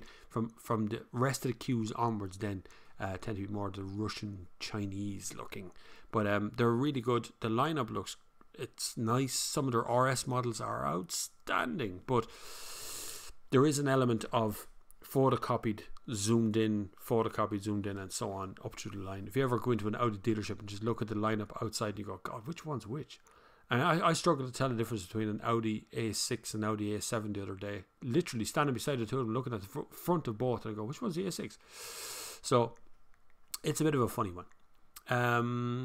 Bob, do a Google Home Mini as the Google equivalent of Amazon Echo Dot. A Google Home, alright, okay. So I still don't want it then. The Home Hub has a display that is a better speaker. It's better than the Echo Show and cheaper as well. I have two of them, a Lenovo Smart Display and a bunch of minis. I just don't have any of that connected stuff. I don't, if it's not on a video and I can't edit it on a Mac, I don't want to know about it. But I'm still looking for, if anyone knows anyone who's giving away or getting rid of old computer equipment, not giving away, I'll buy old computer equipment, but I'm just looking for second hand. I'm not going to buy something new. I don't want a PC because I spend so much time editing on a Mac that converting over to PC for editing purposes would be crazy now at this stage. So I'm just looking for gaming, and I do a lot of admin work on PC. I do a lot of that sort of stuff there, but I don't really do a lot of that in a Mac. I tend to keep that as the video editor. So if you got any PC gear, any good gear hanging around the place, in i5 maybe, or graphics card or things, something like that I can put together. I have some kit. Let me know, and we come to negotiation over the price. By the way, it just said a guy, informative and fun. As you only had 30,000 subs, you deserve much more. Thank you very much, Dennis. You're very kind. I am getting more than 30,000 subs now. It's nearly 31. But it's been a very slow climb. Unfortunately, I have a disproportionate amount of views on the channel compared to how many subs. If you actually look at the view count, it's 17 million. But 30,000 subs. It's very strange. People come, they watch the car review, they leave. They don't necessarily subscribe. So getting subscribers is a difficult one. People get annoyed when I ask for subscribers in the video, but yet they subscribe. I get more subscribers when you ask for more subscribers. So you have to kind of ask at the beginning. So it works out. But thank you very much. Be a subscriber. Be kind. Be good to yourself. Click the like button and subscribe and bells and all that sort of stuff.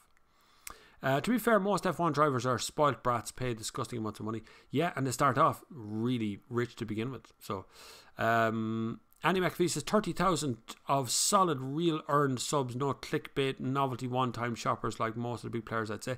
Kind of, yeah. I've never gone the viral route. I've never gone doing handstands or jumping off cliffs or crashing cars into walls or buying old used jokes and driving them across Europe. I've never gone that kind of viral route.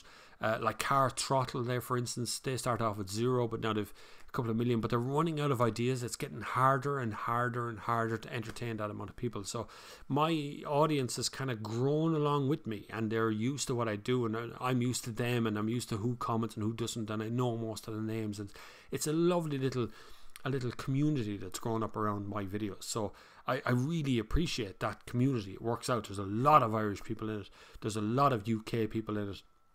A lot of guys in Northern Ireland, some US fellas as well. It's absolutely gorgeous to see it growing in that respect. So I am getting subscribers. I'm not too worried about getting more subscribers in any great shape or form. I'm not looking for a big viral video. The last 3-4 videos have been nearly viral anyway, so I'm not too worried about it. It'll happen or it won't happen, or I'll run out of steam and I'll just stop doing this. That's what'll happen eventually. That's why I continuously put out the little hat tip thing in the hope that people put money into it as well, because YouTube don't actually pay all that much in advertising, and I don't get advertising from car companies, so that's not allowed. I just don't allow it. I've been offered it multiple times. I don't take it because it just taints the water and you don't know what's going to happen next. Hey Bob, what do you think of the new Toyota Corolla 2019? It'd be interesting to see when it comes out. Craig, I'll be looking at it in this month, no, December, but having a look, not driving it, but having a look at the thing. Hi Bob, I was wondering about your opinion on a Ford Focus. I was in a showroom, wasn't impressed by the build quality. Entire centre console was flimsy, the door plastic was already ripped. There is a video on my channel of me driving the Ford Focus and I didn't like it either. Particularly the entry level one. Doesn't have reversing camera or parking sensors. 5-speed box feels weird. Steering feels funny. The seat position isn't great. And yet I see everybody else give it such a good review. What me had to do with Ford taking out a huge amount of advertising over the last few months? Would it? No. Anyway, moving on. Hi Bob, number 2. Was wondering about your opinion on Toyota CHR, not the hybrid one. The 1.2 petrol is the only one available here. I kind of don't have confidence in the engine that's small, a big vehicle. It's not a big vehicle. 1.2 will do absolutely fine for you. If it's a Toyota engine, it's non-interference, it's going to be reliable. It'll keep on going. My favourite is the hybrid one, but if it's not available to you, then the CHR, the ones you can get, is the only one you can have. It's a beautiful car. It's my favourite design that Toyota's ever put out, believe it or not, and people don't seem to pay attention to that. The two-tone roof is absolutely gorgeous. Annie McAfee says, welcome to Ronan, Stephen and Dan to the Facebook group. 389 members and counting. See, we're growing a community everywhere, pouring little bits of water on all kinds of little plants that are happening out there, and it's working perfectly. It's brilliant to have you all come together in a hub. Don't forget next Sunday, for God's sake. If you want to come along, feel free. You'll all know what I look like, right? Because I don't know what you look like. So if some random person walks up to you in the middle of the car park of Midway and goes, how are you going? You're here for the Sunday service and you don't know what he's talking about? Sorry. It'll be funny though. Optimistically Cynical is a brilliant name for a YouTube channel. I took my son to the park and when we got there, we found his goldfish dead, which is a hard situation for any first-time parent. How do you explain the situation to a 4-year-old? That's pretty difficult to explain it to anyone, let alone to a 4-year-old, because it's a very big word. Asphyxiation is smothering, but you could try it if you wanted to. Bob, with those clamps, have you ever had those suction cups fall off and a camera fall to the ground? No. Not the interior one. I have had GoPros fall off. I don't use that big camera on the outside of the car. For just that. Even they're really good. The company that make them is called Delkin, I think. Yes, it is. These are really old, these ones. These are battered. This part, some of these bits here fell apart at one point or another, and I contacted Delkin and they sent me out another ones for free. So it was really nice, because you can't buy the bloody things anymore. Delkin used to make the GoPro thing. This thing on the end of the GoPro was also made by Delkin one time, but GoPro started making it themselves and nearly put Delkin out of business. This is all metal, this bit here, this tubing here, and this one on the side has a plastic component to the centre of it to give it an extra stability. I used the 3 legs. You can only have to use 2 legs if you want. I used the 3 legs just to stop it vibrating around, but I wouldn't put that on the outside of the car unless it was on the bonnet and moving really slowly. But I've never had them fall off mid-shot. I have had this one disconnect from one side, so I have had just one fall off at some point, but not all 3 at once. That'd be very unusual.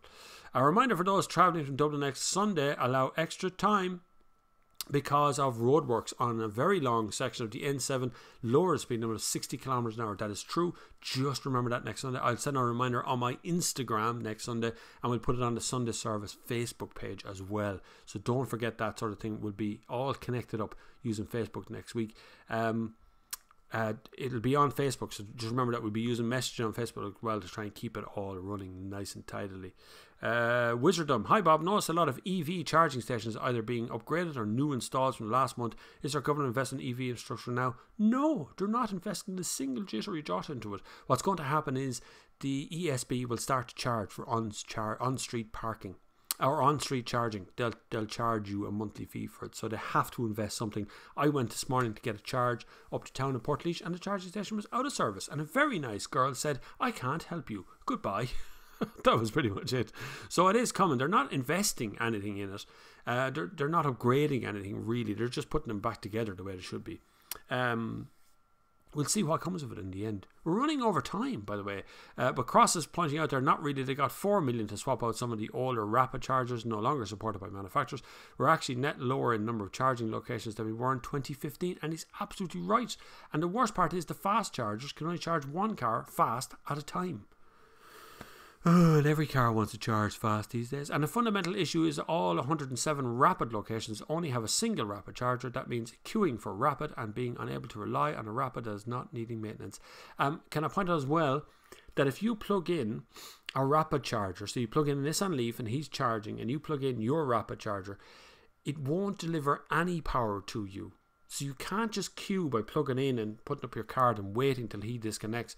You have to plug it out and then plug it in when he's finished. And so you go off in to get a cup of coffee, come back out, and someone else has taken his place, and you lost your place in the queue again. It's a dreadful situation, EVs. You got to sort it out. Bob, have you seen the new Lexus ES yet? I have certainly seen it, Billy. I am going to be driving it in February, I think. I think February. I can't remember when I'm booked in. I'm booked into it though, so fear not. I will have a little spin in it. But it looks nice, doesn't it? Yeah, I like some of what Lexus is doing right now. I really appreciate what they're doing. It looks good. Marcus Hogan, last question. Right, here we go. Hi Bob, sorry I'm late. First rowing competition on yesterday in UL. Felt like you'd be so proud. Good man. Well done. Rowing competition. Congratulations, Marcus. That was an absolutely brilliant thing that you've done there. Probably won't be the last meet. Don't think anyone wants to see a 2007 Suzuki Swift driving from Galway. Sure, why not? We're all going to be driving all sorts of crap on that day for sure. Tyson Stuff says hi. Thanks, hi, says Tyson Stuff. We'll be driving a new Lexus ES next week.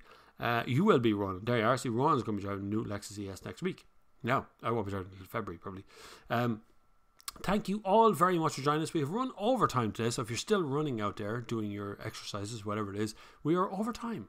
But thank you very much for joining. I hope you've subscribed at some point to this lovely stream that we've done. And I hope for the next few days you will be building up to what's coming next Sunday, which is our actual live meetup, which was just a mention by me in the middle of a thing. I said, let's just pick a date. So I picked the 2nd of December, and now it's become set in stone. So we are actually going for it now. Next Sunday, 12 o'clock in Midway in Portlaoise, which is in your Google Sat Nav. You can put it in there. It's in Apple CarPlay. It's in Google Android. It's in all the systems have it.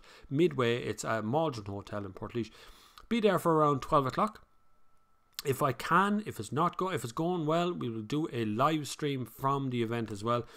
So if you can't be in Ireland or you can't be at the day, we'll try and do a live stream while everyone's still there. Be prepared. Click the bell button on your subscription here, and you will get a notification if I go live from whatever point of that day. So I might actually go live from the event outside if the weather's nice. Weather's lovely today, so I'm hoping it's going to hold up for that as well. The event ends around 2 o'clock, or well, you can stay as long as you want. It's a public bloody car park. You can stay there all night if you like. It's up to you, but I won't be there after that. But we'll have a chat. It's only for a chat, not going to be inspecting your cars or telling me about your cars. We'll all have a look at cars and talk cars and stuff just live, like this, but you can answer me in real terms. So hit the subscribe button. If you can support this channel, it's absolutely brilliant. If you can't, don't worry about it. Just subscribe and click the bell icon and stuff. It's always good. Thank you very, very, very much for watching once again. And until the next time, I will see you on the far side.